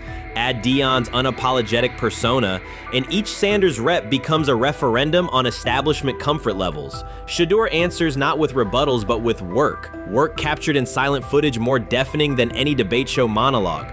Quarterback drama masks broader roster cracks. The Browns receiver group is crowded yet unproven. The safety room failed to create turnovers a year ago. Interior defensive linemen are still rehabbing, and the offensive line must retool on the fly. Which quarterback can navigate that turbulence? Flacco's pocket mobility is limited. Pickett's confidence remains fragile. Gabriel is months away from processing NFL disguises. Sanders, forged by perpetual doubt, offers poise under chaos and meticulous preparation, a combination this franchise has lacked since, well, almost forever. Forget politics, depth chart etiquette, and recycled sound bites about developmental timelines. The only metric that counts now is who did the work. Sanders pounding through full gear scripts in late June is not vanity, it's vision. While the league sleeps, he refines his drop steps. While media speculate, he rehearses third down checks. He has already decided what he is. The organization must decide if it can recognize it in time. The preseason will provide the answer. Live bullets, real blitzes, stadium noise. When those throws leave his hand under pressure, no one will discuss ball pats or surnames. They will ask how a quarterback this prepared slipped to round 5. And if the performance matches the preparation, excuses about lack of reps will dissolve.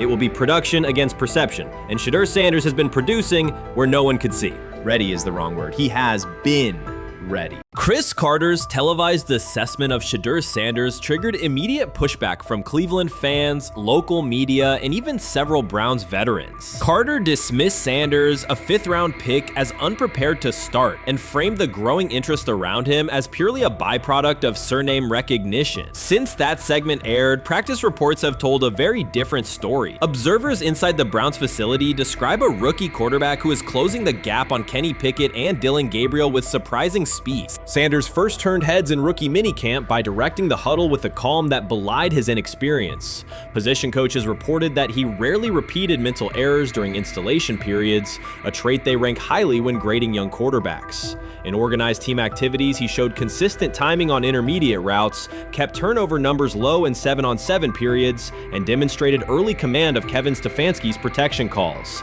That steady execution earned him a handful of first-team snaps, reps that would ordinarily have belonged to Pickett by default. By mandatory minicamp, the rotation had shifted again. Practice notes from beat reporters detail the rise in Sanders' workload each day. Red zone series against the starting defense, 2-minute drills, and full field scrimmage possessions in which he checked out of called plays when fronts dictated it. Mary Kay Cabot, initially skeptical Sanders would challenge for game day snaps in 2025, wrote after consecutive sessions in mid-June that his footwork, release speed, and pocket management had, quote, meaningfully tightened since rookie camp. Her tone marked a clear departure from early spring projections that labeled Sanders a long-term developmental project. The broader quarterback context in Cleveland magnifies that progress. Deshaun Watson's availability and form remain uncertain after 2 injury-interrupted seasons, while Pickett's transition from Pittsburgh has been uneven. Dillon Gabriel's arm strength is evident, but coaches continue to stress hesitation in his full-field reads. Against that backdrop, Sanders' quick decision-making and mechanical efficiency have begun to look less like a pleasant surprise and more like the roster's most reliable short-term plan. Inside the locker room, acceptance has followed performance. Wide receivers cite Sanders' ball placement on outbreaking routes, noting that the ball routinely arrives on the upfield shoulder, a small but essential detail that allows for yards after the catch. Offensive linemen appreciate his pocket awareness. Joel Bitonio remarked privately that Sanders slides up instead of bailing when edge pressure flashes. Defensive backs say his eye discipline forces them to hold coverage longer than they expected against a rookie. Such cross-positional respect develops only when day-to-day tape shows tangible improvement. The reaction to Carter's critique highlights a recurring double standard applied to young black quarterbacks. Traits celebrated as swagger or confidence in other players were labeled arrogance when associated with Sanders, yet the quarterback himself has not responded publicly. There have been no subtle social media jabs, no mention of critics and interviews, only repeated references to competing for every rep and learning from veterans. That measured approach, combined with hard evidence from practice, has softened earlier doubts among coaches who prioritize demeanor as much as arm talent.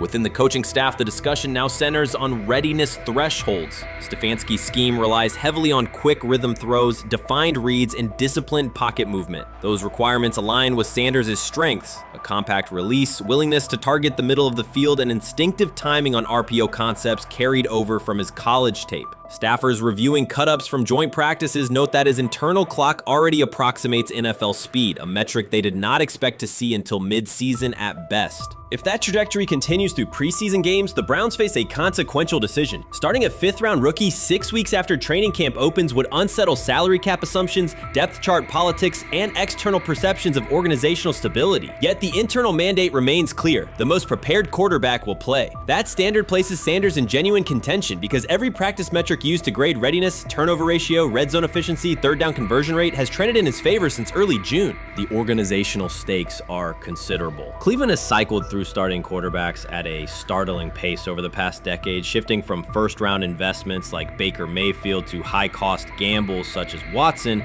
each move packaged as the long-awaited solution. A rookie chosen outside the first 100 picks ascending to the top of the depth chart would challenge long-held league assumptions about draft pedigree and opportunity.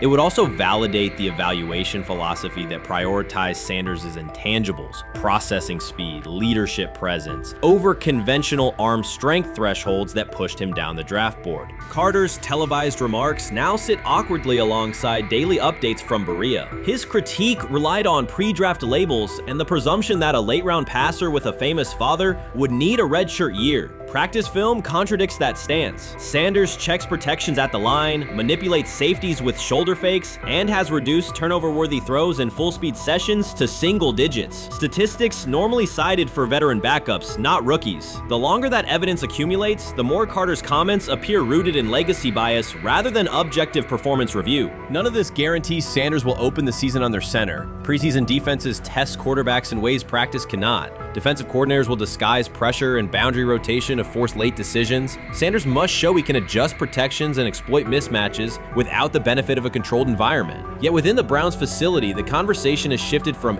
if he will be ready to when. Quiet confidence from Amari Cooper and other veterans suggests they believe Sanders can steady an offense searching for consistency more than highlight reel heroics. Sanders' rise also affects long-term roster calculus. If he earns the job and performs competently, Cleveland gains starter-level production on a cost-controlled rookie contract, freeing cap space allocated to other positions. That scenario could reshape roster-building strategy in a division featuring Joe Burrow and Lamar Jackson, quarterbacks whose contracts consume significant percentages of team payroll. A capable, low-cost starter would allow the Browns to reinforce their offensive line and secondary while retaining core veterans, a competitive advantage few teams enjoy.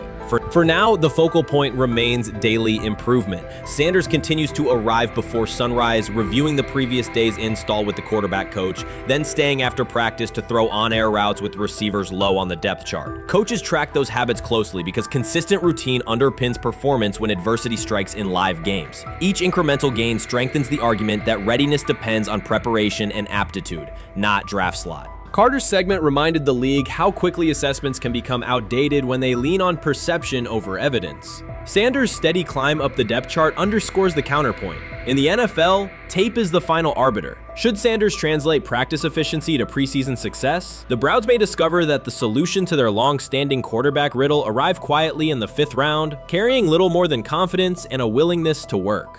I view things as I got time. I got time to be able to grow and mature, and be able to understand the ins and outs of the defenses and be able to get the good insight from the vets in the room. So I look at it as, a plus. And whenever, it's time for me to play them. Shedeur Sanders rolled into Browns camp and instantly made the whole practice feel like a recess pickup game. NFL vets suddenly looked like they'd forgotten the playbook and were just trying to keep up. With that being said, I see some balls coming out of Shedeur Sanders at that camp, and I'm like,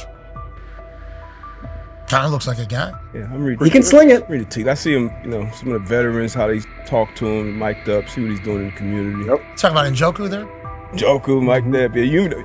Once you see, different little interactions and things like that, I know he has the talent. We'll see. It'll be a competition that usually brings the best out of guys, especially young guys. So I'm interested to see how that quarterback situation. Right after Shedeur Sanders tightened his cleats and the Browns settled in for what they figured was a routine camp day, the whole vibe tilted sideways. No blazing comet, no UFO touching down at midfield, just a swagger-charged quarterback striding in like he'd crashed the wrong league and thought, yeah, I'll stick around and run this show. The Browns had no clue what storm was rolling in. You'd expect an NFL team to do a quick scout, maybe pull up a highlight reel or two, but nope. They greeted Shedeur with a shrug, only to watch him seize the field on snap one and run the whole operation like a seasoned pro. First and foremost, he's been the best quarterback in camp. Now look, Joe Flacco ain't had many opportunities. There was a whole day I saw he didn't throw the ball at all. Here's my theory on the situation. They already know who's starting in the number 2 is. They already know. Joe Flacco and Shedeur Sanders is already locked up. You're missing the boat, people. You're missing the boat. Your boy, Kenny Pickett and Dylan Gabriel, they're fighting. Shedeur didn't merely clock in, he hijacked the session. One moment he's loosening his arm, the next he's roasting veteran QBs like faded names on busted draft boards. Defensive coordinators everywhere had the same gut punch reaction.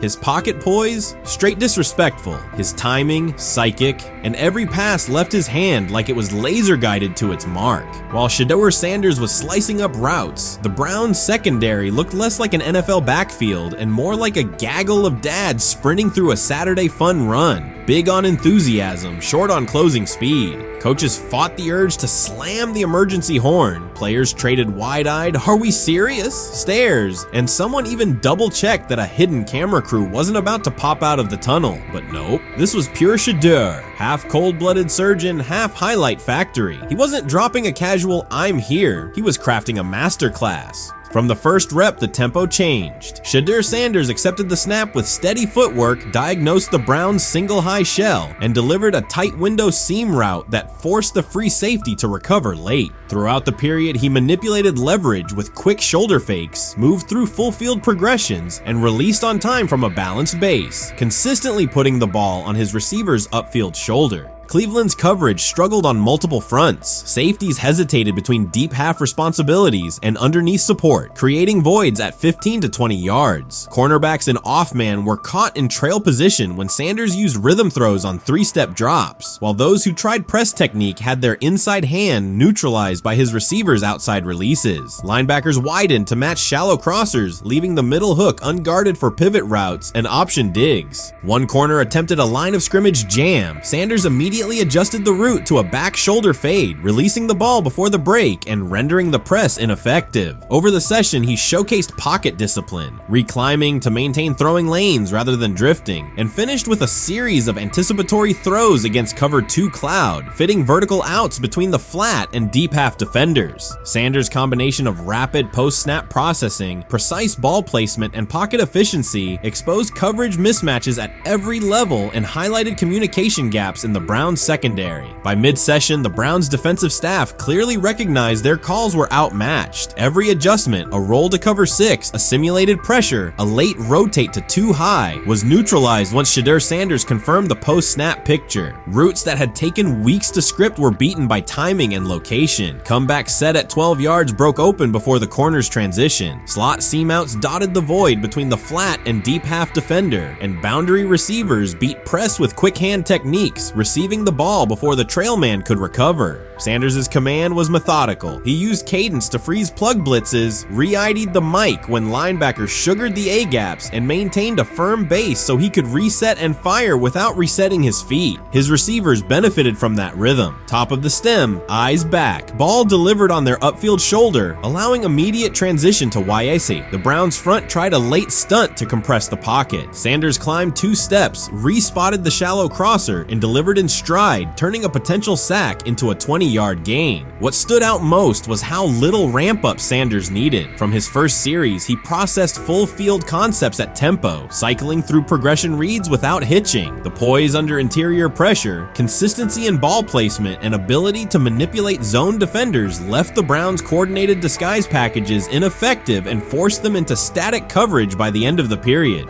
In short, Sanders' efficient mechanics, rapid processing, and anticipatory accuracy rendered Cleveland's defensive game plan ineffective at every level, from pre-snap disguise to post-snap spacing. Imagine there's many people that think Dylan Gabriel's a better quarterback than Shedeur Sanders. I don't care where they were drafted. If the Browns are the one team that thinks that, then I'm going to suspect it's not true. They don't know what. Listen, I've been on every quarterback evaluation for 30 years. Right. I never root against anybody. Yeah. But I'd be surprised if Dylan Gabriel's ever a legitimate starting quarterback for the Cleveland Browns. I'd be surprised. I just don't think. Well, then it is a wasted pick because you took him in the top 100. Yeah, but potentially. Yeah.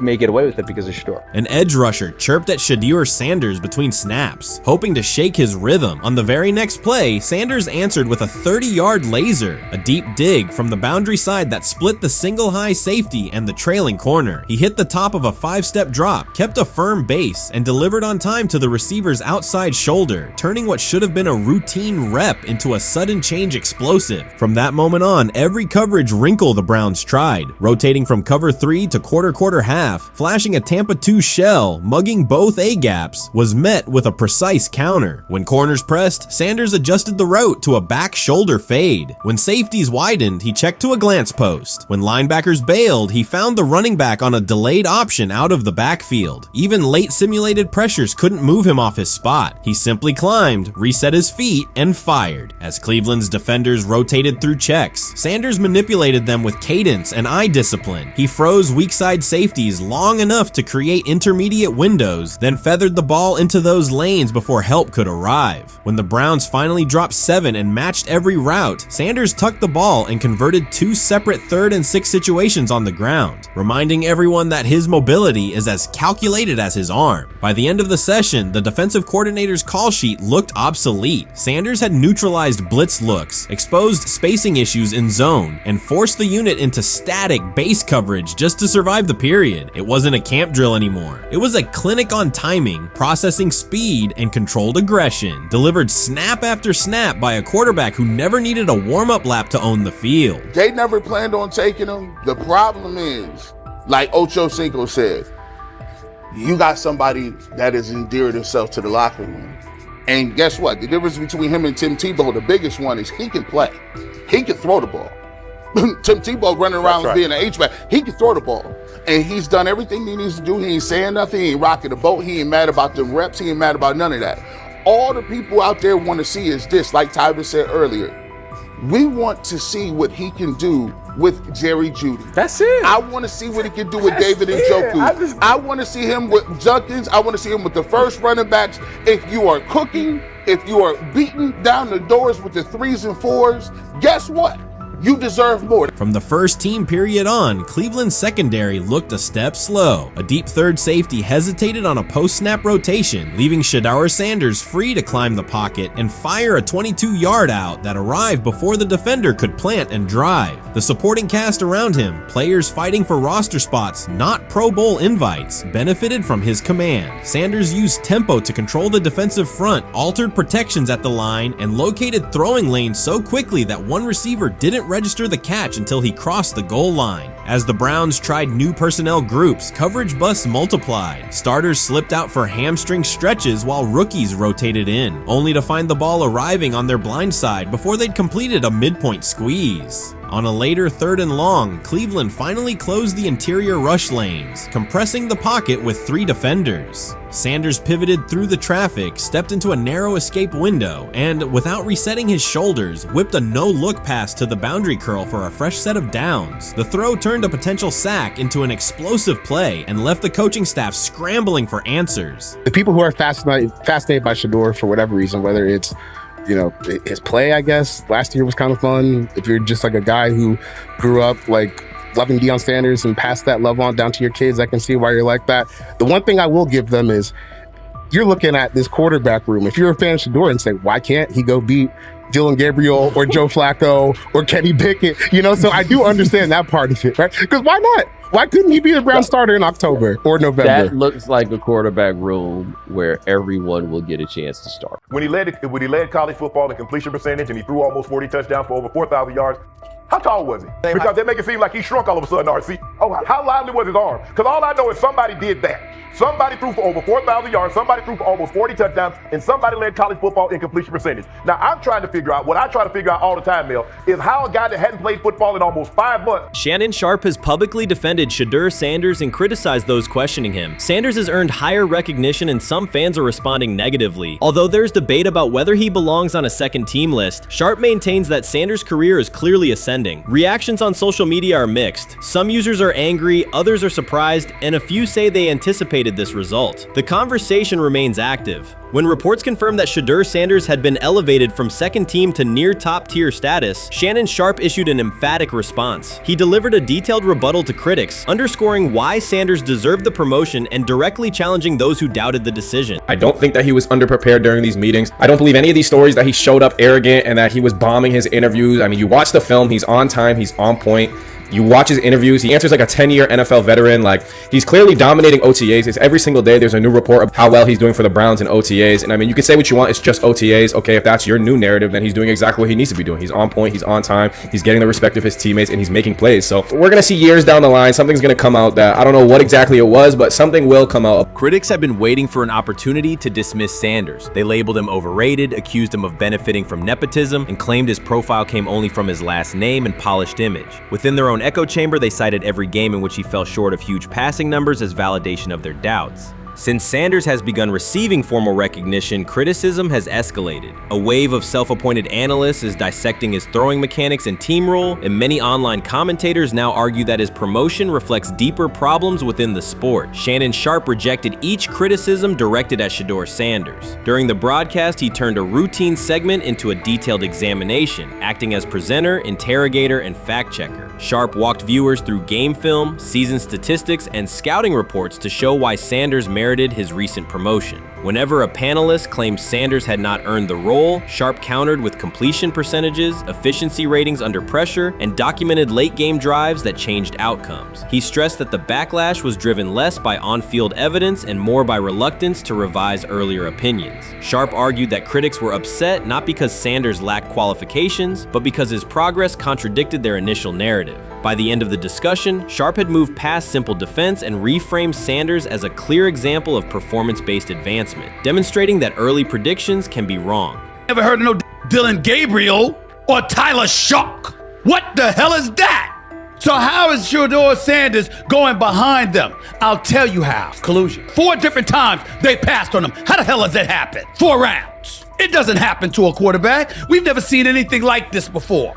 Shedeur Sanders with the watch. Shedeur Sanders with his bravado. Shedeur Sanders with this supposed arrogance or whatever. Shedeur Sanders' advancement did not happen by chance. While detractors questioned his resume online, he continued to prepare, attend every practice, and deliver accurate throws under pressure. The contrast between his output and the complaints directed at him has been stark. Some critics even argued the selection committee was, quote, biased toward performance, as if rewarding strong play were improper. Rumors quickly followed. Certain commentators speculated that a public relations push from the Sanders family must have influenced voters, suggesting everything from coordinated media strategies to alleged favors for coaches. None of these theories addresses the basic point. Sanders earned his promotion through consistent production, poise in the pocket, precise ball placement, and efficient decision-making. Shannon Sharpe highlighted these facts during his response. He noted that Sanders' performance performance metrics justify the recognition and emphasize that resistance to the move stems more from prior prejudice than from substantive evaluation. For Sharp, the goal was clear: present the data, challenge unfounded claims, and correct the narrative. The discussion therefore became a broader statement about acknowledging merit and abandoning outdated assumption. Colin Cowherd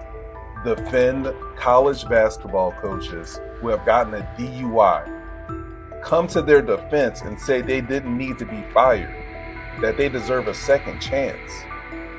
But Shedeur Sanders drives 40 miles over the speed limit, gets a one-on-one ticket, and Colin Cowherd comes on his show today and says he's out on Shedeur Sanders. He's seen enough. He can't support him anymore.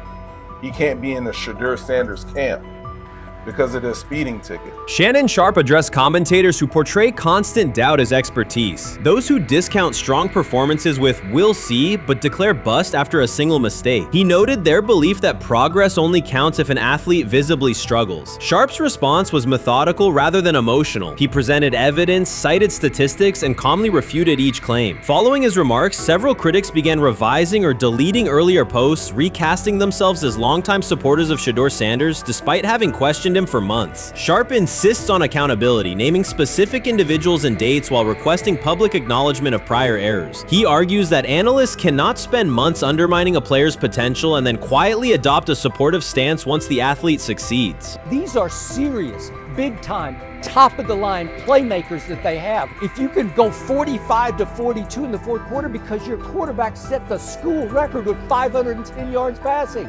He was flawless. Shedeur is big time. I didn't know for sure, will it translate to the next level of competition? Yes, it might translate to the next level of competition as he can play. Critics who once claimed Shedeur Sanders was unprepared now hesitate to acknowledge their mistake. They resist retracting earlier comments and struggle to accept that an athlete can succeed without their approval. Sanders continues to share practice clips and game highlights without engaging the debate, while Shannon Sharpe documents every dismissive remark, ready to revisit them on national television. The disapproval did not slow Sanders. It underscored his progress and exposed the gap between perception and performance. As a result, the conversation has shifted. Analysts who doubted him now describe him as undervalued and publish detailed evaluations of his mechanics and game management, suggesting long-standing familiarity with his career. In a matter of weeks, critics have recast themselves as advocates, demonstrating how quickly opinion can change when consistent results leave little room for doubt. Shannon Sharpe signaled that his commentary is not over. He considers Sanders' advancement a positive outcome for every athlete who has been overlooked or criticized for having confidence. Sharpe stressed that analysts do not have the authority to determine who deserves recognition based on personal preference. The reaction to Sanders' promotion, he argued, revealed how quickly opinions can shift once results are undeniable. Sharpe pointed out that many vocal critics became quiet when confronted with objective performance data. This exchange, Sharpe insisted, reached beyond defending a single quarterback. It challenged the practice of dismissing achievements that do not fit familiar narratives. He reminded viewers that success does not require external approval and that consistent talent will surface despite online commentary intended to minimize it. While critics reconsider their positions, Sharpe remains steady, assigning credit to the athlete and allowing the scoreboard to confirm the argument. In his view, the statistics speak clearly enough. Sharpe also emphasized that the intensity of the backlash must be placed in context. College football is a volatile environment where unexpected outcomes are common. Therefore, declaring failure based on incomplete evidence only weakens the credibility of sports analysis. The discussion underscored the need for measured evaluation rather than reactive judgment. Zach Jackson and him and everybody else that we talked to have said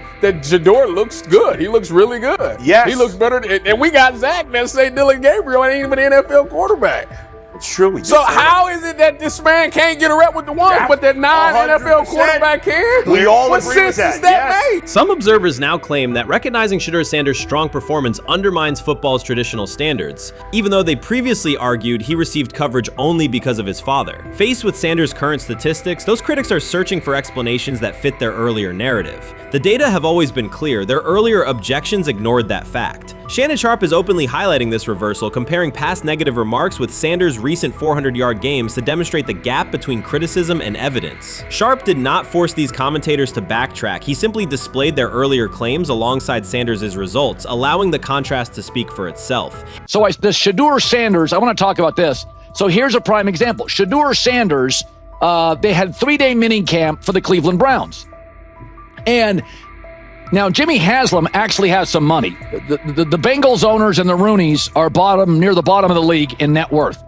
But what the Browns have is what I would call the Buffalo Bills used to have this years ago, pre-Josh Allen. What are Browns veterans saying about Shedeur Sanders behind closed doors? According to internal discussions, the feedback goes beyond casual praise. Several veterans describe his performance as franchise level. Private locker room conversations compare his command of the offense to established starters. And one senior assistant reportedly called him Sunday ready after a single walkthrough. The consensus is that front office staff and coaches have taken serious notice. Inside the Browns facility, informal conversations circulate among players and coaches. These remarks carry significant weight in personnel evaluations and often influence practice rotations. When veterans speak this strongly, the message typically reaches decision makers quickly, especially during roster planning. In short, the internal perception of Sanders is already affecting how the staff views the current quarterback depth chart. Browns vets kind of weigh in on Shedeur Sanders and how he's been since he arrived in Cleveland, in Pound Town. And I think it's very, very important that we discuss it, because it'd be really easy for these vets to, this wasn't like a on-the-record interview. This is just kind of back channels into what the vets are saying, the rumors, but the sources telling us. And we have a couple quotes, but Shedeur Sanders, Cleveland Browns, it seems like it's going well. And it's almost like you don't want to talk about it. At the center of the growing internal buzz is Shedeur Sanders, the rookie who entered Berea with late-round expectations but is being discussed privately as a potential long-term starter. This is not a routine camp tale about an extra arm taking practice snaps. Sanders has seasoned teammates, players with playoff mileage, quietly reassessing his ceiling. Observers who overlook these conversations risk missing one of Cleveland's most deliberate personnel moves in years. Sanders is not on the roster because of his surname. The Browns reviewed their quarterback depth, weighed costs, and chose a controlled, development-oriented option they believe can stabilize the position. His presence is already changing practice dynamics. Veterans notice his pocket awareness, adjust routes to his timing, and acknowledge that he processes coverage at an advanced level for a first-year player. Leadership patterns in the huddle feel different. Sanders delivers with precision and composure that challenge defenders to reevaluate their calls. The strategic upside is clear. A 4-year rookie contract offers cap flexibility while other franchises cycle through expensive stopgaps. Coaches and front office staff view Sanders as a calculated investment, not a publicity experiment. Outside chatter still focuses on Joe Flacco's age or Kenny Pickett's development. Inside the facility, however, veterans pause film sessions to dissect Sanders' ball placement and progression speed. Position coaches highlight clips where he works through reads decisively and delivers on time, traits rarely attributed to rookies. Sanders' confidence is measured rather than theatrical. He moves as though the NFL tempo is familiar, and that calm spreads across the roster. Experienced defenders are rechecking the depth chart and asking if the quarterback competition is tighter than publicly acknowledged. Great kid, and whether it's a following that he's earned, I mean, that's something that he's done a great job of interacting with fans. And but he is a great kid. You guys will get to know him more. He's working like crazy, just like all the guys.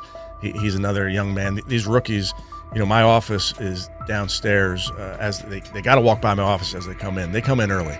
And Shedeur, just like all those guys, he's in there early. He's getting his work done. He has not yet secured the starting job. Evaluations so far come only from brief practice periods, no comeback drives, no national headlines, just steady execution in shorts and helmets. In a league that celebrates splashy debuts, Shedeur Sanders is earning trust rep by rep. Veterans typically withhold judgment until late in camp, yet several are already studying his footwork and timing, which suggests genuine respect. Inside the building, coaches sense that the Browns may have finally found a stabilizing presence at quarterback. Cleveland's recent history underscores why this matters. The team has started 9 quarterbacks over the past 2 seasons, an indicator of instability rather than depth. Sanders arrives with composure, arm strength, and a well-known surname, so any sign of readiness is magnified. Financial context also plays a role. The Browns are allocating a significant portion of the salary cap to Deshaun Watson, whose performance has not matched that investment. To manage costs, the front office signed 4 additional quarterbacks on low-impact contracts. Together, they account for far less than Watson's annual cap figure. If Sanders continues on his current trajectory, that structure could give Cleveland both competitive clarity and much-needed financial flexibility. He's the only person who's come out and say, hey, man, this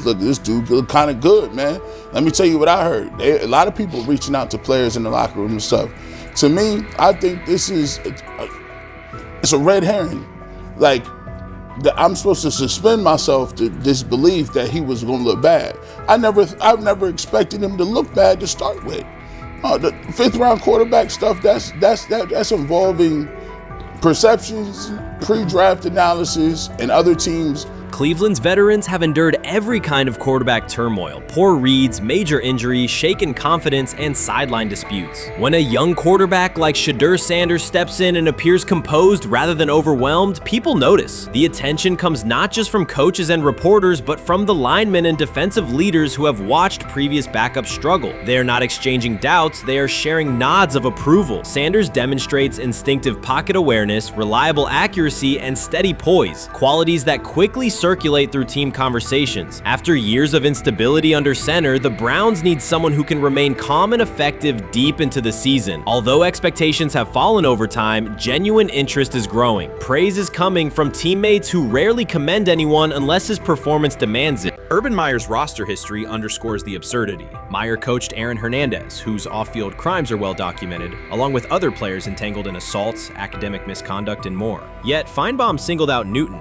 a national champion, Heisman Trophy winner, and NFL MVP, as the worst. This selective condemnation is not new. When Deion Sanders recently suggested implementing an NIL salary cap to restore competitive balance, Finebaum dismissed the proposal and called Sanders a hypocrite rather than engage with the substance. The pattern repeats. Finebaum routinely targets Cam Newton, Deion Sanders, Jameis Winston, Lamar Jackson, outspoken black athletes and coaches, while extending grace to figures such as Nick Saban, Kirby Smart, Dabo Swinney, or Tim Tebow under similar circumstances. Newton is no longer content to remain silent while others distort his story. In response, he laid out an accurate chronology, highlighting facts the commentary networks rarely repeat. One long-standing myth is that Newton was expelled from the University of Florida. He was not. Tim Tebow held the starting job unchallenged, and Meyer had no intention of displacing his star. Like thousands of athletes each year, Newton transferred to find a place where he could play. The move was strategic, not disciplinary. He is, with 3-2-2-5, 3-17 to transfer to and more back, Meyer was. Critics habitually resurrect the 2008 laptop incident to tarnish Newton's entire career. Newton has acknowledged the mistake, but its relevance is overstated. The incident did not prompt his transfer, nor did it derail his trajectory. After leaving Florida, Newton enrolled at Blinn College, a Texas JUCO powerhouse, and led the Buccaneers to a national championship while posting dominant statistics. That performance earned him the opportunity to transfer to Auburn. At Auburn, Newton produced one of the most extraordinary single seasons in collegiate history. More than 4,000 yards of total offense, 50 combined touchdowns, an SEC title, a national championship, and the Heisman Trophy. Achievement compressed into a single year under intense scrutiny. Even that landmark season is recast by Finebaum as a cautionary tale. He claims Newton ignored head coach Gene Chizik by diving for a goal line touchdown when told to kneel, jeopardizing the game. In reality, Newton explained that the decision was a collective adjustment made in the huddle after reading the defense, while Auburn still held timeouts. The Tigers maintained control and secured the championship. Portraying that moment as reckless serves to recast Newton's success as selfishness rather than leadership.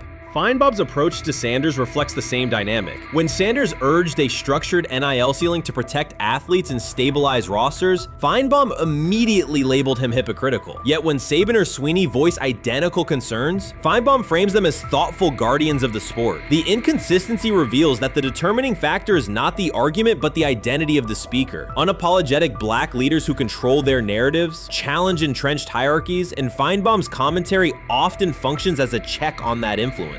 Newton countered Finebaum's latest attack with a concise statement. "You're lying, Paul. Please stop." Behind those words lay a broader indictment of the media machinery that weaponizes half-truths. By calling Newton the worst player Meyer coached, Finebaum was seeding doubt among fans, front office evaluators, and future historians. Newton, now an established media presence and entrepreneur, no longer depends on traditional outlets to correct the record. He reminded audiences of 3 essential truths. He departed Florida on his own terms, he led Auburn with support from coaches and teammates, and he captured every major accolade available in college and professional football without conforming to prescribed expectations. An unspoken rule lingers in American sports discourse. Black athletes may excel, but must do so quietly, gratefully, and without highlighting systemic inequities. Newton broke that expectation early by celebrating with unreserved joy, answering questions candidly, and refusing to minimize his personality. For some commentators, that confidence is reinterpreted as arrogance. Finebaum's repeated attempts to undermine Newton follow a familiar script of policing behavior rather than analyzing performance. Yet, legacy rests not in a pundit soundbite, but in tangible achievements and public memory. Newton's resume, Heisman winner, national champion, NFL MVP, speaks for itself. Millions of fans witnessed his impact on Saturdays and Sundays. Countless young quarterbacks saw someone who looks like them redefine the position's possibilities. The same is true for Sanders, whose player-first coaching philosophy and media savvy continue to influence college football's direction. Finebaum's commentary cannot erase these realities. Newton, Sanders, Winston, Jackson, and others have already secured their places in football history. By publicly confronting misinformation, Newton set a precedent for athletes who now possess the platforms and technology to present their stories unfiltered. The microphone no longer belongs exclusively to legacy broadcasters. Newton holds it now, and he intends to keep it. A decisive shift that reduces the gatekeeper's influence and ensures that accomplishments are judged on merit rather than narrative manipulation. Grab hold of the starting job. Yes, but I don't think we're going to know which one until we get deep into August. Now, I think, we tracked the reps everybody was getting at practice throughout the OTAs and minicamp.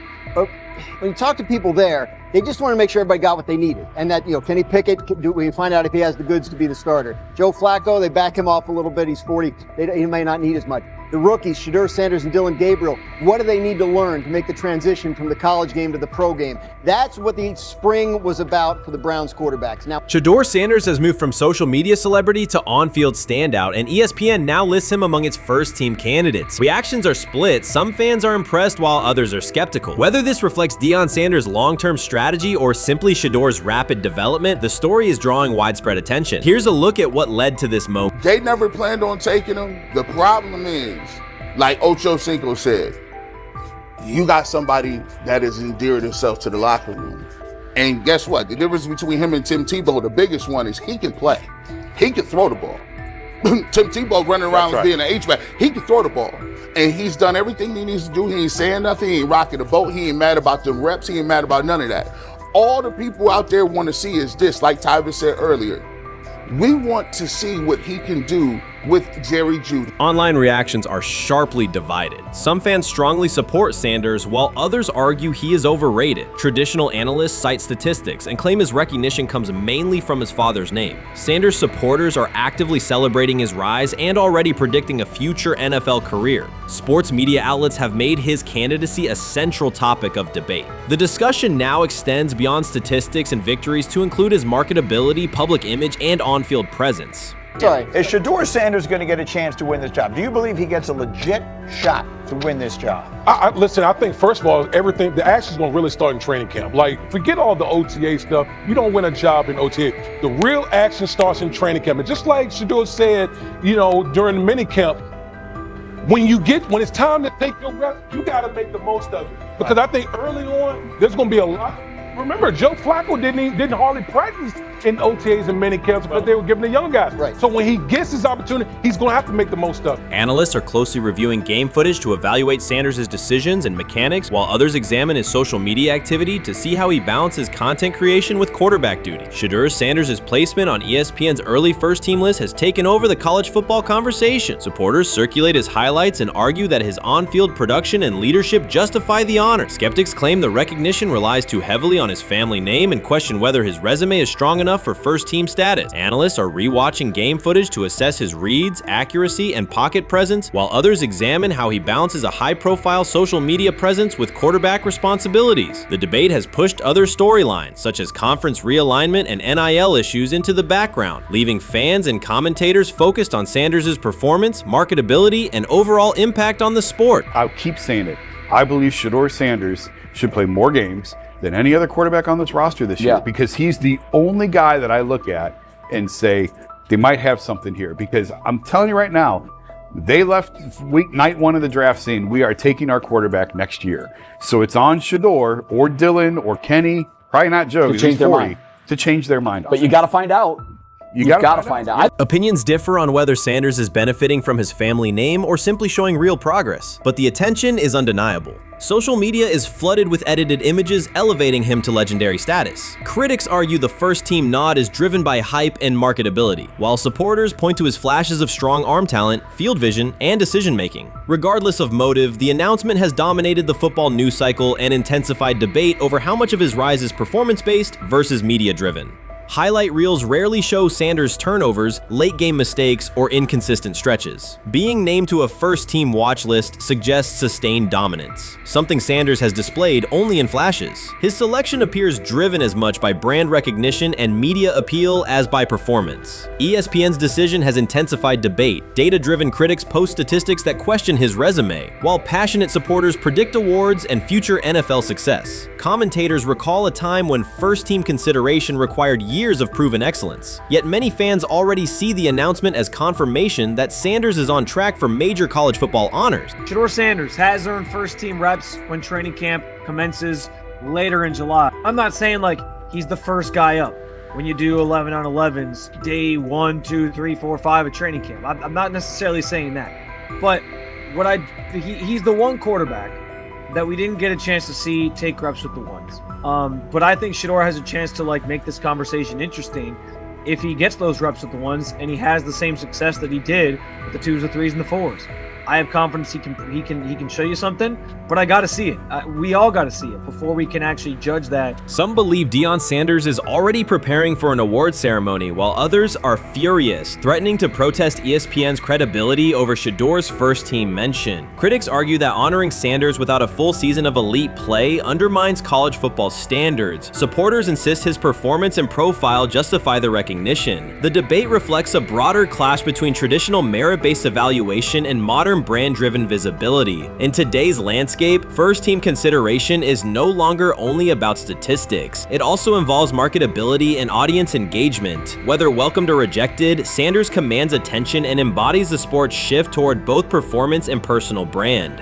That's exactly what he says. I'm told the footage of Shedeur Sanders meeting with the Giants is so bad that both the Browns and the Sanders family have threatened legal action if it is published. The New York Giants have released audio from their draft interview with Shedeur Sanders, and the disclosure has drawn intense public reaction. Fans want to know whether Sanders made critical remarks and why the Giants shared material that should have remained confidential. The situation revolves around an open microphone, contentious comments, and the broader implications of the leak. The New York Giants published a brief, edited segment from their interview with Shedeur Sanders and withheld the remaining footage. Observers are debating whether this was a strategic public relations decision or an attempt to discredit him. The team has offered no additional explanation, and many fans view the limited release as inadequate and potentially misleading. They are demanding full transparency and accusing the organization of orchestrating a negative narrative. While criticism of Sanders is vocal, his supporters are responding with equal intensity.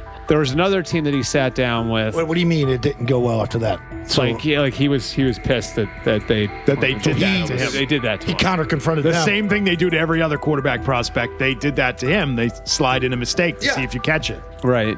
And so because you're the quarterback. But he didn't take it as a correction. He took it as like he got pissed off. Yeah, and it's like so here's another one. So another one was, he throws a bad interception, and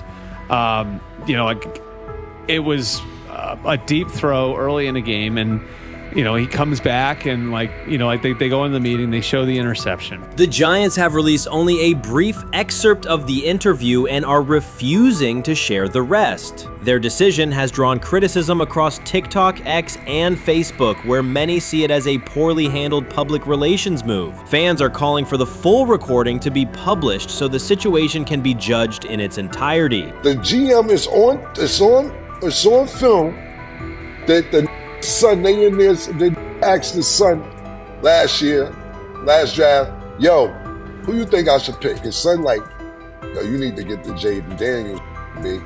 This is what his son, it's on tape. You should go Jaden Daniels. He laughing at his son. And all right, cool, get Jaden Daniels. I don't even know how that tape got out. I wouldn't have let the Get out. Shedeur Sanders appears unfazed by the situation. Although the Giants suggested he was more hype than substance, their handling of the interview has instead elevated his visibility. Analysts across major sports outlets are now discussing him more than before, keeping his name prominent in the news cycle. New York Giants, where these tapes at? You hear me? Because if Shedeur Sanders was so unprofessional, y'all would have leaked the tapes for the whole world could see, right? Cause understand, it's a lot of he say, she say. But one thing I do know, as a young black man growing up in this world, being straightforward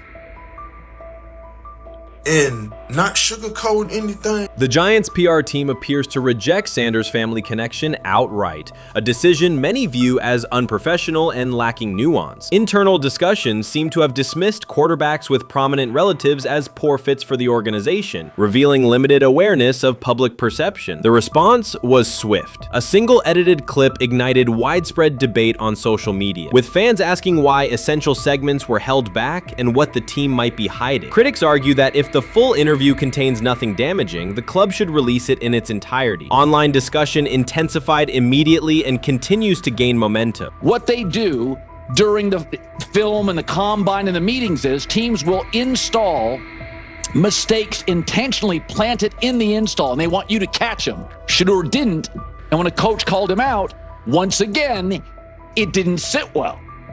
It's like, bro, there's not many teams needing quarterbacks, especially since Pittsburgh appears to have a deal with Aaron Rodgers and Tennessee's getting Kale Moore. The Giants' decision to withhold the full interview has produced an unintended result. Instead of diminishing interest in Shedeur Sanders, it has intensified it.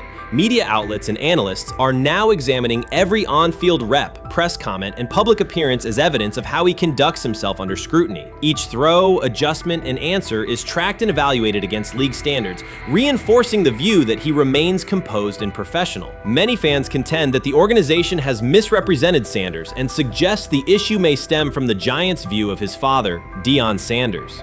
They see the partial release as an attempt to raise doubts about his character by association. That perception has only made his profile more compelling. The discussion has shifted from whether he deserves a high draft position to how effectively he withstands sustained pressure. Sanders is now regarded not just as a talented prospect, but as a symbol of resilience, central to debates about transparency and organizational strategy. Even if the Giants eventually provide more context, the visibility they have created for him is unlikely to fade. The most fun yet the most difficult thing I cover and we cover all year long is not games, it's the NFL draft. Because I've said this many times, you get lied to for a month to 2 months up to it. And so often during the draft, and every few drafts, there's a guy that really falls, precipitously falls. This year it was Shedeur Sanders, it's been Aaron Rodgers, it's been Dan Marino. Every few years somebody falls a lot. And so, but those stories don't come out until like the fall. Criticism of Shedeur Sanders from within the Giants organization has become increasingly public. Team communications appear focused on casting him as an overhyped prospect, whose character should be questioned,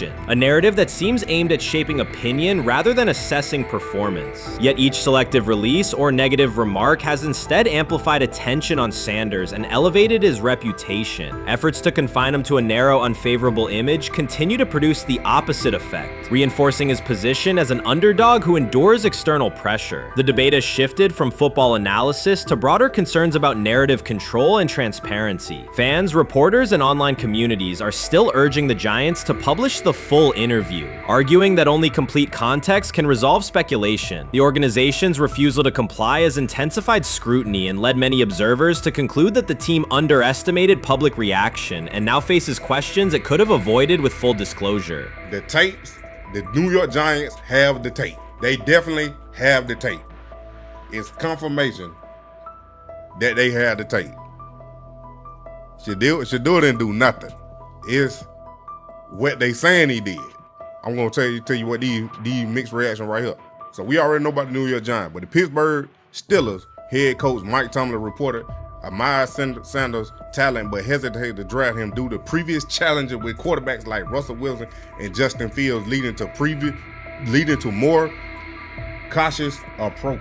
Las Vegas Raiders. Sanders met with Raiders at the NFL scouting combine and expressed enthusiasm about potentially joining the team. His familiarity with the West Coast offense and quick release was noted positive, though concerns about his ceiling. Hours after the Giants posted that short audio clip, the timeline never slowed. Comment threads filled with frame-by-frame breakdowns, lip-read attempts, and side-by-side comparisons of what was said versus what was left out. Reporters called league contacts. No one could explain why a franchise would stir this level of curiosity only to seal the vault. Each refusal sharpened focus on Shedeur Sanders, turning routine throws into national talking points. Analysts kept circling back to the same note. His cadence at the line looks unchanged, steady against the noise. Hashtags demanding the full interview, trend drop, and trend again. Podcast hosts bump scheduled segments to lead with the leak. Rival teams get asked how they would handle a similar situation, then quietly check their own archives. Inside Giants headquarters, the plan to shape the story looks less like strategy and more like a slow burn spotlight they can't switch off. And now every preseason snap, every media availability, every stray sideline camera angle gets fed into a loop that asks, what are they still hiding? The file remains locked. Curiosity keeps compounding. Until someone presses upload or steps to a podium and explains the redactions, the subject drifts away from depth charts and play design, fixing instead on secrecy, control, and the risk of underestimating how fast attention turns pressure into permanence. Momentum isn't fading, it keeps recalibrating. Louder, impossible to mute. You made an interesting point. So I tend to have the drip, drip, drip. This was my Johnny Manziel theory, is that everybody makes mistakes, especially when you're young. But if I see 2, 3, 4, 5, then you've got a plumbing issue. It's not just you didn't close the faucet. So there's about 6 pieces of video in college where Shedeur was a little bit of a brat, whatever. Then there's the legendary cringy draft room. Didn't love that as a B prospect. Then there's back-to-back speeding tickets, both over 90, and a missed arraignment. The NFL is navigating unexpected headlines after a former Browns coach publicly defended Shedeur Sanders in response to reports of multiple speeding tickets. The coach's statement has sparked extensive online debate. Supporters welcome the show of loyalty, while critics question the motive. Sanders now finds himself at the center of an unforeseen controversy, and observers want to know why a Cleveland coach is standing so firmly in his corner. The story is developing rapidly and continues to draw intense attention. When it came out that he got a speeding ticket, I said it's not really that big a deal. I feel very differently about it now. Over 40 miles an hour over the speed limit, less than 2 weeks after you just got a ticket.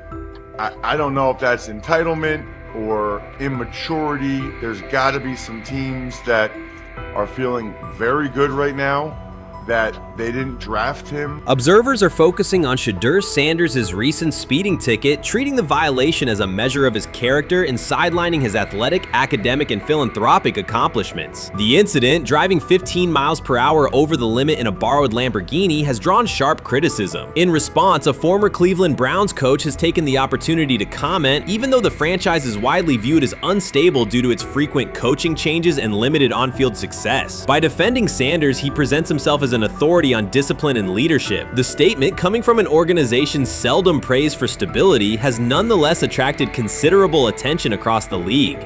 You want to defend him a little bit. I thought this was an interesting take. Yeah, I thought it was really interesting that you said you were out because of the speeding tickets. To me, that's such a minor thing. You were so high on him in terms of his completion percentage in OTAs, and I thought that was a little aggressive on your part. But with the speeding tickets, I got a speeding ticket the first night of the draft, my first year there. I thought maybe I'd get the benefit of the doubt, but they gave it to me anyways.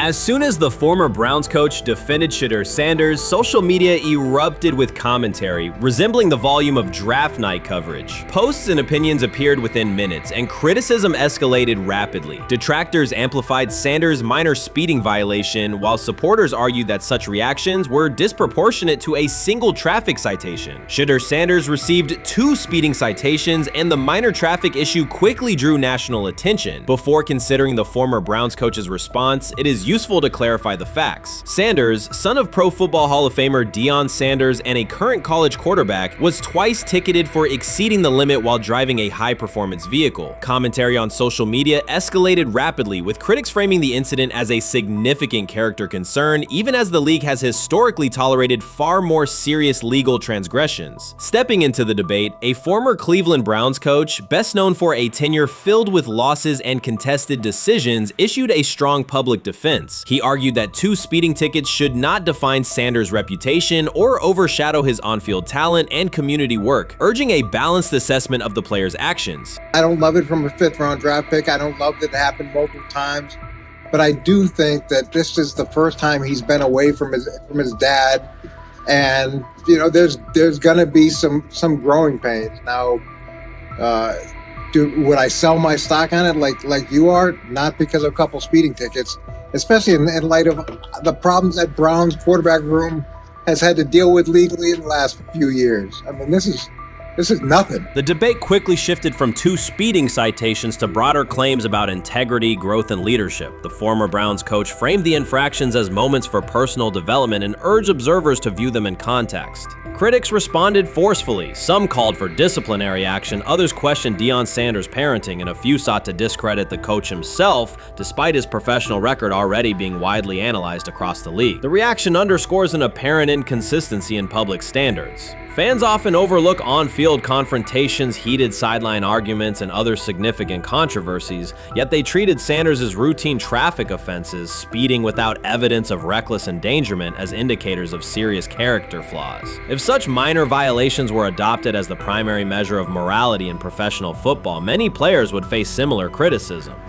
Sports media amplified the story almost immediately. Television panels dissected Shedeur Sanders' decision-making, treating 2 speeding tickets as indicators of deeper character concerns. Networks aired detailed segments under banners such as red flags and road rage, repeatedly questioning whether the citations might affect his draft evaluation. Although Sanders is already regarded as a first-round prospect, analysts emphasize that NFL teams value discipline and legal awareness when forming final assessments. Many commentators overlook the fact that other high-profile players have faced more serious offenses without similar scrutiny. Throughout the coverage, the former Browns coach defended Sanders, portraying him as a talented quarterback subjected to disproportionate criticism in a culture that expects near-perfect conduct. His argument was thorough and methodical, asserting that the traffic violation should not overshadow Sanders' skills, work ethic, or future potential. Commentators point out that the coach's intervention was not entirely selfless. He recognized the publicity potential. One day he was an overlooked figure from a struggling Browns era, the next he was a trending name across sports media. The discussion quickly expanded beyond Sanders' speeding citations to questions of image management and narrative control. Critics demanded disciplinary measures, public apologies, team sanctions, and formal statements, yet their objections seemed directed less at the traffic infractions themselves and more at Sanders' high profile, confidence, and resistance to traditional expectations. In practical terms, Sanders' brand remains intact. The coach secures renewed relevance, and the episode supplies another headline in the ongoing story of modern football. The next time Sanders is seen in a high-performance car, the debate will likely reignite, focused not on speed limits, but on the broader culture of the league. Meanwhile, new voices continue to join the conversation. Broadcaster Colin Cowherd has already weighed in, offering his own reassessment of the incident and its broader implications. Breaking news, Shedeur Sanders last night was pulled over going 100 miles per hour. All right, he clocked 101, 41 miles an hour over the speed limit in Cleveland. He will have the opportunity to fight the ticket in court. Now, I'm not exactly sure where he was pulled over, whether or not that it was in Ohio or whether or not that it was in his home state. But typically when you're going 40 over, that's flirting with the line of reckless driving. Folks, I gotta tell you, I don't understand what it is with these young men driving at absurd speed. Colin Cowherd's view of Shedeur Sanders shifted abruptly. Days after praising the quarterback's poise and skill, he appeared on air to declare that Sanders is overhyped, unfocused, and distracted by celebrity. The reversal was immediate, without any gradual reconsideration. Cowherd now frames Sanders' 2 speeding tickets as evidence of poor judgment, even though he has defended other quarterbacks facing far more serious off-field issues. The sudden, wholesale withdrawal of support leaves viewers questioning the consistency of Cowherd's criteria and illustrates how quickly media narratives can change when minor incidents receive outsized attention. This is okay. nothing. Okay. The how much of this is I mean, Jimmy Haslam has his hands all over Manziel, has his hands all over Deshaun Watson, admitted it, man enough to admit it. I saw the reaction in the draft room when they took Shedeur Sanders. Pretty obvious it wasn't the coach and the GM's pick. How much is this team has 8 last place finishes in 13 years owning it. How much of this is we don't have a very good owner here like Washington, D.C. and the Commanders? Yeah, I didn't love the owner stepping in and saying, you got to take this guy in the 5th round.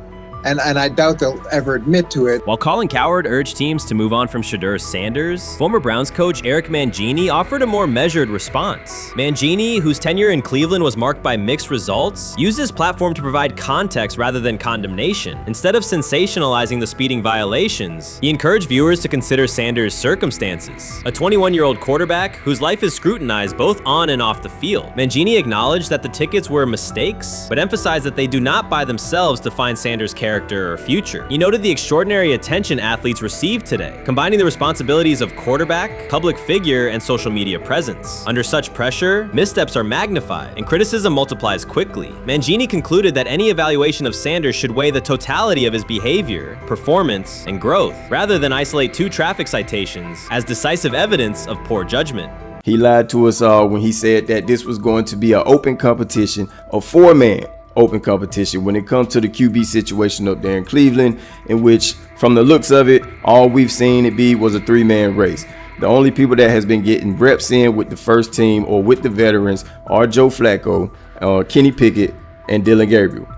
We've never seen my boy Shedeur Sanders get a chance to get in. Even with him doing the things that he has been doing up there, he has yet to get in with the... Shedeur Sanders was caught off guard by Coach Kevin Stefanski's recent remarks, which have sparked talk of bringing in another starting quarterback. Commentators are debating whether Stefanski's comments reflect eroding confidence in Sanders or a brief lapse in judgment, but the rookie now faces intensified scrutiny over his role. The Browns, we got an analyst that says that Shedeur Sanders should have some kind of a ban?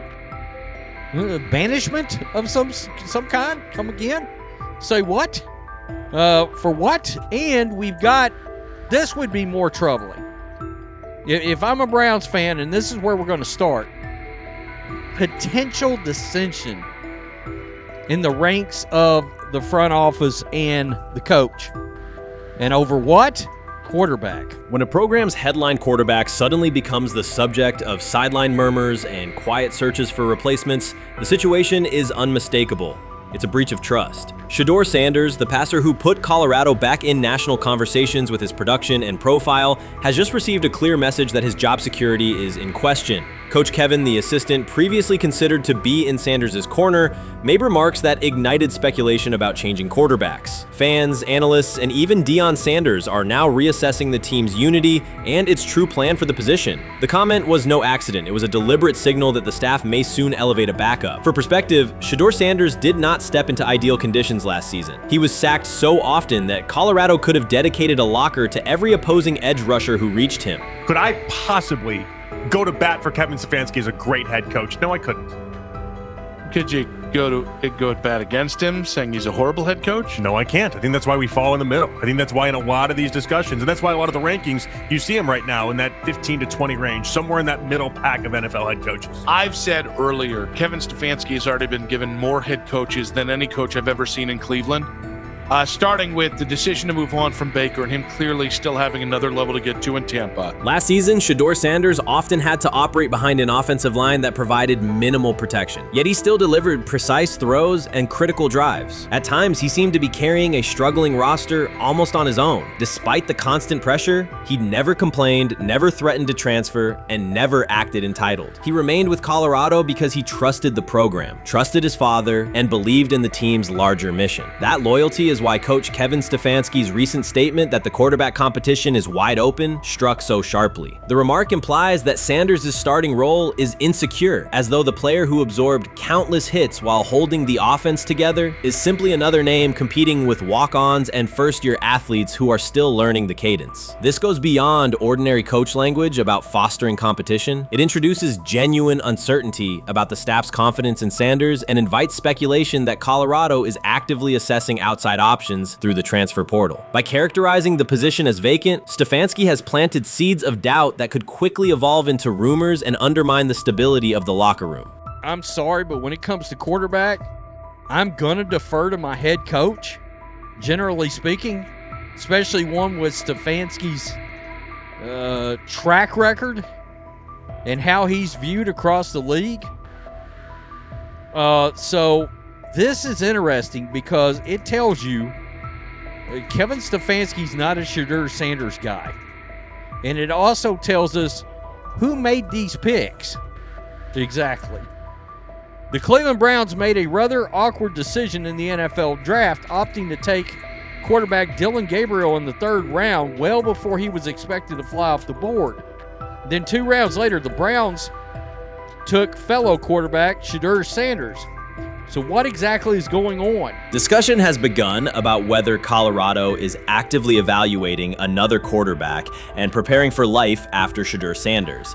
Analysts are debating whether Coach Kevin's move is calculated strategy or a misstep that jeopardizes team stability. Sanders remains a top NFL prospect, Deion Sanders' son, and the program's public face. His highlights dominate social media and his jerseys outsell the team's victories. Yet he is once again being asked to reaffirm his position. The issue is more than routine roster management. It intersects with the family dynamics that shape the program. By portraying the quarterback job as open, Coach Kevin signals to both Shedeur and Deion that the staff is willing to move on despite Sanders' stature. For Shedeur, sitting through film sessions while hearing talk of potential replacements adds an unwelcome layer of uncertainty to an otherwise proven resume. The decision may reflect a desire for a quarterback with a different profile, perhaps someone more mobile and system-oriented, rather than a dismissal of Sanders' accomplishments. While much of the NFL community attended the ESPYs in Los Angeles, Shedeur Sanders spent the day in Cleveland with families recovering from a residential explosion. He did not seek cameras or a red carpet appearance. He chose to be present in a neighborhood working through loss. Weeks earlier, an explosion at the Rainbow Terrace Apartments in the Garden Valley neighborhood displaced more than 100 residents. Local officials reported that 42 families were left without housing. A father suffered burns over most of his body and remained in a coma. His 2 young children were hospitalized in critical condition. The damage extended beyond structures. Families lost possessions, stability, and routine. Cleveland City Council member Richard A. Starr described the moment as a family fighting for its future. Outside of local reporting, national attention was limited. Sanders decided to go to the site, meet residents, and help organize a day focused on relief and connection. The decision drew questions almost immediately. Some asked why he was not at the ESPYs, others questioned his motives. Sanders did not respond with counter-arguments. He explained simply that he felt an obligation to be present and that he would act on that conviction. This was not a team-scheduled appearance. He promoted the gathering himself, arrived without ceremony, and spent the day with residents. His approach emphasized listening, participation, and time. The event, which he called the Garden Valley Fun Fest, brought a large turnout over several hours. The purpose was straightforward: create space for families to reconnect and for children to play, even as recovery work continued. Sanders threw passes with kids on the blacktop, joined in games, and spoke with parents and grandparents about what they were facing next. He moved through the apartment complex and common areas with minimal staff support. Browns defensive lineman Michael Hall Jr. attended and interacted with residents as well. There were no speeches or staged moments. The focus remained on residents and their needs. Questions about visibility persisted as photos and short clips circulated online. Some criticism framed the visit as a substitute for a higher profile appearance in Los Angeles. Sanders kept to the same message. The priority was to support a neighborhood coping with displacement and uncertainty. He did not present the choice as a protest of any event. He presented it as the correct use of his day. When local media asked about his intent, Sanders said his goal was to provide families with a day of enjoyment and a reminder of community. He added that financial support can help, but that showing up in person also matters. Standing with people, listening to them directly, and offering time. The statement matched the structure of the day. He stayed on site, remained accessible, and left the focus on residents rather than on himself. The timeline mattered to him as training camp approached. Sanders did not connect the visit to his role on the depth chart or his draft position. He kept references to football confined to preparation, learning the playbook, protections, cadence, and timing, seeking guidance from veterans, including Joe Flacco, and staying ready for opportunities when they come. He has repeated that he has time to grow and intends to use it to learn the system and earn trust. The visit did not alter those priorities. He returned to his regular schedule the next day. Since arriving in Cleveland, Sanders has treated community work as part of his responsibilities. Before his jersey went on sale, he visited schools, including John Marshall High School, speaking with students about goals, accountability, and effort. He set public objectives confidently, such as long-term aspirations for the franchise, but paired them with routine work in the building, meetings in stall, film, and on-field reps. The day at Rainbow Terrace fit that pattern. Identify a need, show up, contribute, and avoid unnecessary attention. For residents, the Funfest provided a brief reprieve from ongoing challenges: housing transitions, school logistics, medical appointments, and the paperwork that follows an emergency. For teammates and staff who observed, it was an example of a rookie investing time locally without seeking a headline. For Sanders, it reinforced how he plans to operate in Cleveland: be consistent, be present, and let actions speak. The setting at Rainbow Terrace underscored the scale of recovery ahead. Families described the first weeks after the explosion: nights in temporary housing, efforts to replace clothing and essentials, coordination with agencies and community groups. Sanders moved from group to group, speaking with parents about their immediate needs, greeting elders who came to watch the activities, and encouraging kids who wanted to throw a football, run races, or take a photo. He kept the schedule flexible so residents could arrive and leave as they were able. Community partners and volunteers handled tables for supplies, simple games, and refreshments. There were no sponsor banners or organizational pitches. Residents organized as they usually do, checking on neighbors, guiding children, and sharing updates. Sanders' role was clear: participate, make time, and listen. The presence of a recognizable player brought energy, but the purpose remained practical: create a normal afternoon in a place that had not felt normal since the blast. Online reaction covered the full range of opinion. Some posts praised the decision and the event's tone. Others questioned why a rookie would skip a high visibility awards show.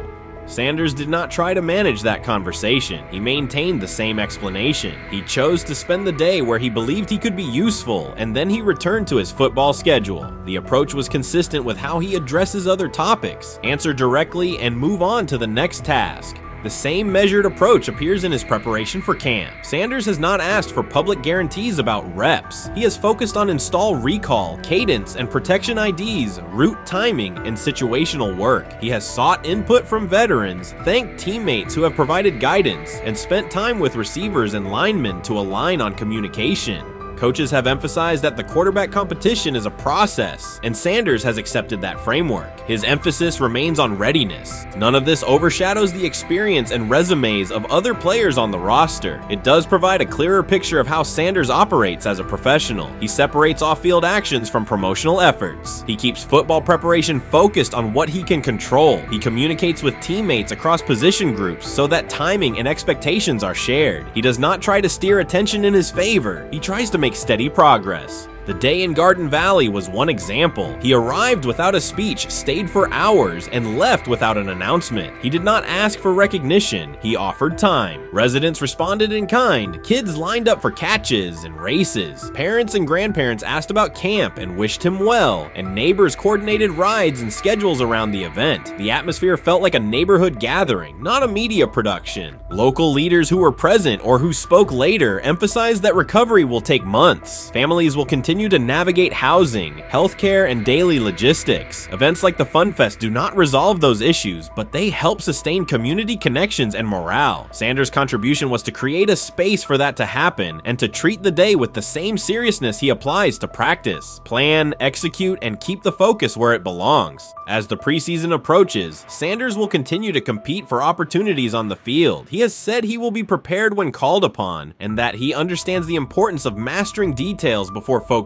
on outcomes. The organization will make decisions based on evaluation, and he will accept the results while continuing to improve. The off-field choices will remain consistent: identify needs in the city where he lives and contribute in direct, practical ways. The core elements are simple. A neighborhood suffered a significant loss. Residents faced immediate and ongoing challenges. A rookie quarterback chose to spend a day there, without a press conference, without a schedule of talking points, and participate in a community-led event designed to give families a break and remind children that play still has a place. He provided presence, not a headline. He listened more than he spoke. He returned to work the next day. In a league and media environment that often prioritize visibility, Sanders made a different choice. He kept attention on people, not optics. He placed value on time spent in person rather than on appearances. He continued to build trust in the locker room and in the city through steady conduct rather than declarations. That approach, measured, direct, and consistent, will shape how he is viewed in Cleveland as much as any public statement could. The outcome of his football career will be decided on the field by installations learned, reads made, throws delivered, and games played. The outcome of his role in the community will be measured by smaller, quieter moments. Afternoons like the Fun Fest, school visits, and unannounced stops where listening matters more than being seen. For Cleveland residents at Rainbow Terrace, the takeaway from that day was straightforward. Someone who represents their team showed up, stayed, and participated without fanfare. For Sanders, it was the same. Do the work in front of you, whether that is a practice period or a neighborhood event, and keep the focus on the people who are affected most. The 2025 NFL Draft was expected to be Shedeur Sanders' moment. Many projected him as a top 10 talent and a headline quarterback in one of the most discussed college football storylines in years. Instead of walking across the stage on the first night, he waited through 3 days without a call. There was no celebration, only silence. When the phone finally rang at pick no. 144 in the 5th round, it was the Cleveland Browns. With that selection, the financial outlook changed dramatically. The Sanders family believes this was not a typical draft slide, but the result of coordinated action. They are pursuing a $100 million lawsuit alleging collusion across parts of the league.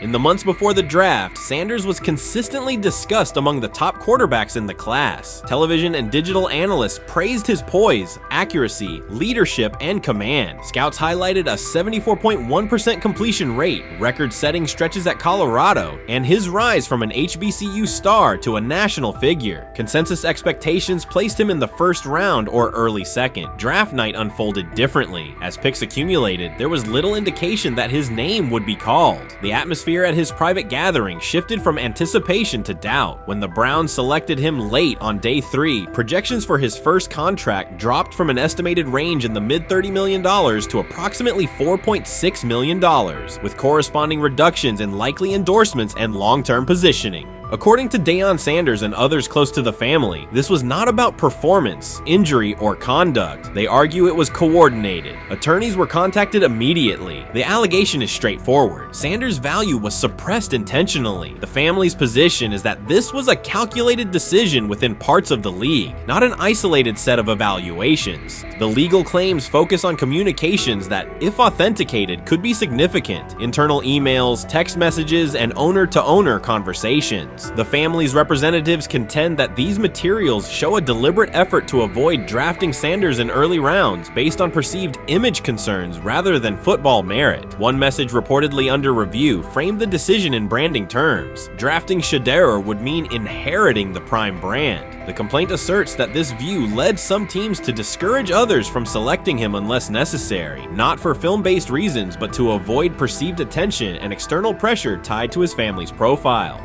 A related thread involves speculation about team fit and willingness to play for certain franchises. Past public comments by Deion Sanders were interpreted by some as signals of an Eli Manning scenario. The family's view is that these were strategic statements, not ultimatums. They argue that rather than engage in discussion, teams chose a passive approach, no direct rebuttal, reduced contact, and a collective reluctance to invest a premium pick. If phone records and written communications corroborate coordination, these items could become central exhibits. Media tone shifted as the draft neared. Coverage that had emphasized production and leadership began highlighting intangibles, interviews, and perceived coachability. Anonymous sourcing appeared in multiple outlets, with claims that Sanders skipped combine drills out of arrogance, bristled at film critique, or told one club, "Maybe I'm not the guy for you," after a tense session. A widely cited line, "Nobody wants a celebrity backup quarterback," was voiced by Colin Cowherd and circulated as shorthand for risk. The Sanders legal position is that these narratives did not arise organically, but reflected a coordinated leak pattern that undermined his market value. The family's contention is that this was primarily about control and compliance rather than football ability. They point out that Sanders did not fail a drug test, was not suspended, and did not produce poor athletic testing. His college resume included elite stretches and significant program elevation at 2 stops. The legal claim asserts that the league's power structure resisted a high-profile player aligned with a high-profile parent coach and an independent media presence. The allegation is that teams sought to avoid the perceived complexity that would come with selecting him early.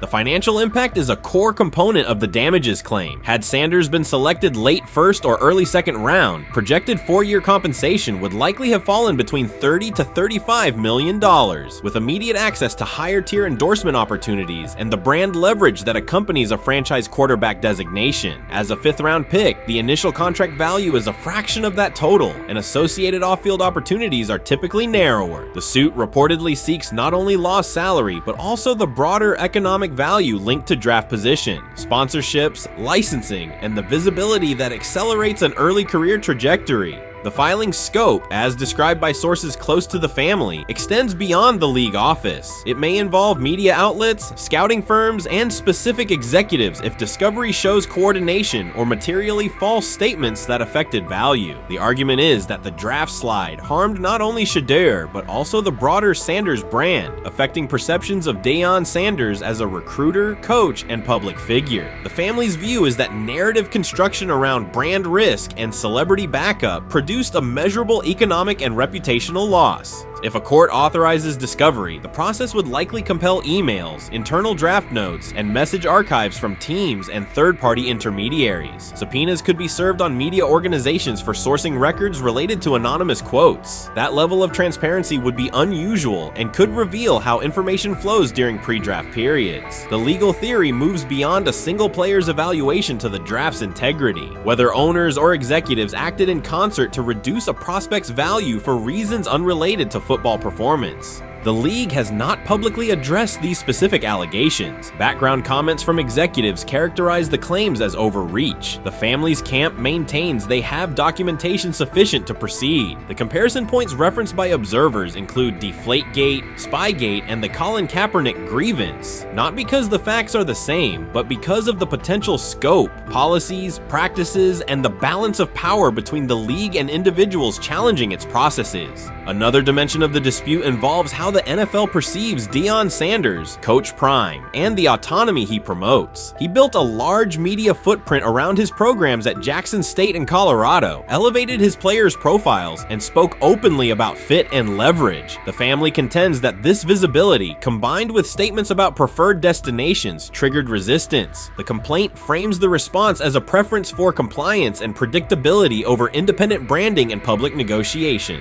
The suit also addresses the pre-draft decisions that critics point to: skipping the Senior Bowl, declining full workouts at the NFL Scouting Combine, and candid interviews about team fits. The family characterizes these as strategic choices commonly made by top prospects, not evidence of entitlement. Their view is that similar decisions by other players did not produce the same narrative because those players fit more comfortably within league expectations. The risk calculus is clear. Bringing a suit of this magnitude invites professional consequences. The family acknowledges that some within the league may react negatively. Their position is that the principle at stake, transparent and fair valuation, warrants the risk. The message they intend to send is that manufactured narratives and coordinated devaluation should face scrutiny, particularly when they affect earnings, opportunity, and reputation. If the case advances, several outcomes are possible. The court could find insufficient evidence of coordination, limiting the scope to individual judgments protected as opinion. It could also find enough to proceed to broader discovery, which would have implications beyond one player, including potential changes to how teams document evaluations and how media handle anonymous sourcing close to the draft. Agents might push for reforms, including clearer guardrails around leaks and standardized prospect communication records. For now, Sanders is working within the Browns structure. He has avoided public escalation beyond confirming focus on preparation and development. The lawsuit is a separate track managed by counsel. This dual approach, professional routine on the field and legal action off it, reflects the family's strategy. They intend to contest the process they believe harmed him while meeting club expectations day to day. The core allegations remain consistent across their statements. A talented quarterback saw his draft value suppressed by coordinated behavior tied to branding concerns and public positioning rather than football merit. Media narratives amplified that shift, and the result was a substantial, quantifiable loss. The remedy sought includes compensation and a measure of accountability that could deter similar conduct. Whether the claims are ultimately proven will depend on documentation and testimony. If emails, texts, and call logs substantiate coordination, the impact could be significant, prompting policy review around pre-draft communications and media engagement. If not, the case may narrow to disputes over opinion, perception, and the gray areas of scouting. Either way, the filing signals a willingness to confront entrenched practices and to test in court how far the process extends beyond film and interviews. This situation has moved from speculation to litigation. It addresses control, image, and power in a system that influences careers and compensation. It also underscores how public narratives can shape market outcomes. Sanders' path now has two tracks: earning opportunities on the field in Cleveland and seeking redress off the field for what the family views as an avoidable and orchestrated loss. The questions at stake are larger than one draft slot. They touch on how the league values independence, how information is weaponized, and what recourse exists when a player believes the evaluation moved from football to optics. The answers will emerge through practice reps and, potentially, through discovery and a courtroom record.